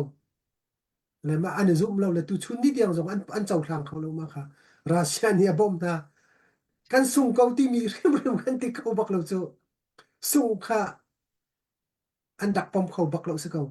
Bill Clinton le Hillary Clinton ni khan le khadir hun kha kan sim le kan bia chun ban kal si lo kai chu Kamala Harris le Biden hin kumli an tuan bak kumli an tuan chang hite kau si te kum jong chadi deng changai kumli an tuan chung le Donald Trump kumli an tuan chung kha za usi lo zai akan vakir thanu si ong kan tinha se lo Donald Trump chan liao akan akir du mi long te do kan sikola he ho zai cha chen thil man fa ning le vulai chung a boy binding le US kan boy binding vial te za usila Donald Trump chana khan kir kan du viar lai ka zu pakhat nak an performance shim ai dang tu Donald Trump chung i kumli arian tuan ning le atu Biden le Harris ni kumli chung an tuan mi an performance shim khai ai dang tuk chu le mi pi ni hin calamari le Donald Trump hi rian kan khan lai na interview kan tu bantuk na se chami poi kan tu bantuk na kha se subject paruk kan pek na economic chun immigration border national security ti bantuk mo social issue ti bantuk kan subject kan pek na kha chungi bata an abata za pi te khan an on how chu mo le tu te na hen chami poi phit bantukin hari se chami poi pi se lo bata pakhat on nak ding chu same sex marriage le abortion kong lo a hen a chami poi on nak ding se a chami poi on nak ding ka pu bak lo le Donald Trump chu azapi ten a ong tin ka pu zailai po a hen international level jong se chun domestic zong se pani in international hai domestic hai Donald Trump hi chu ke chu tu ten a chun zakhat ka zom chu chun tu ten hi chu minak pol trim ni hin Donald Trump le a hen vote team a hlai in Georgia ke minung tampi andra ke thial chu veli khan Biden tamara anga ali khan Georgia kha anga chu mo Georgia le Pennsylvania arak tai ruang akan Biden ka president arak clean se Donald Trump arak sung nak zong ka ma ka ruang bik mi se minung tampi ka Georgia andra ke thial la khate kan Georgia karak tai kho mi se asinan Georgia khan zaida chang kan ti se chu illegal pani khan Georgia ye nars nu pakhat ka tha cho khate ka khan Georgia khen atulia khen illegal huat nak asang ai te an de Harris le ve ruang khen chulong selo atu Middle East Hamas le ve ruang khen Palestine pol le khi Middle East pau ni khen kalam Kamala Harris le Biden han du tin halo pakhat na ka minak ni ndu tin halo pani na ka Muslim pol ndu tin halo ma vote pani he Donald Trump sina kal lai lo chun Spanish vote zong he than liawi to Biden le Harris andak vote mi thak kan 20% ka tum ti se ma 20% ni kan Trump kan vote un vote la ti se le chu cha chun tu ten hi cho Donald Trump ni hin tai la ti kha zum na ka van nei pani na ka chun apathum nak chim ka van du mi cho atui mainstream media kan ti mi na liberal media pol himo CNN ABC CBC ti bantuk pol MSNBC TV pol news media pol an chim mi ki cho zakhat zum ding selo -20 to piak per ding se ani pol ki cho democrat an chiat nak zong a hup tun se cho Biden chiat nak zong an cover lai Harris chiat nak zong a cover tun se atu zong ki election zan ki zo te lo CNN ni khen Donald Trump atai ding si a chon foi te na chim du te lai lo ke Harris an tai nak tu ke chim ma sa te lai adong na kai tuar ti lo tu Trump ne tai tuk no lo ken Trump ne tai ti ke CNN na ni chim te lai a thain ko mi po chim kan du mi na cho CNN ke democrat pol ta liberal ta city mi ke kan thai how koram kan dak umli ho kan dak thai chiao lo CNN ke adik tuk leo te kan dak ro asinan US kan phan nu ke media tampi chang chumu ka hin chun media tampi kan zau nu chuai kan thlai ve nu akhen zaitluk da bias andak nei zaitluk da tan thlai andak nei ti mi kan dak thai kho mi se le tu tena chun CNN man ni khina chan chun Donald Trump zong ka ban taiter pa chang lo chu mo a taiter bik pan akhen Harrison taiter pan akhen 1.0 1.1 ti rong khang khen taiter la tu na na van chim tu kun achung lai khen Donald Trump ni khen tampi arak tai chang la ti ka fiang la atu opinion pool kan van chim mi zong akhan better ground atu swing state pasari chung a hen pani long an Harris ni atai le chu cha chun atu ning te pool ning te akale hajing ki tui vo a thla mi zong hitining te an kal ko si a chan chun Donald Trump ni hin tai na ka pu ko lai pathian ni kan cha a tha ko kan cha arem zu cha arem ti si a chun Donald Trump ni a chua tor lai ti ka zoom asena en zoom tu le khri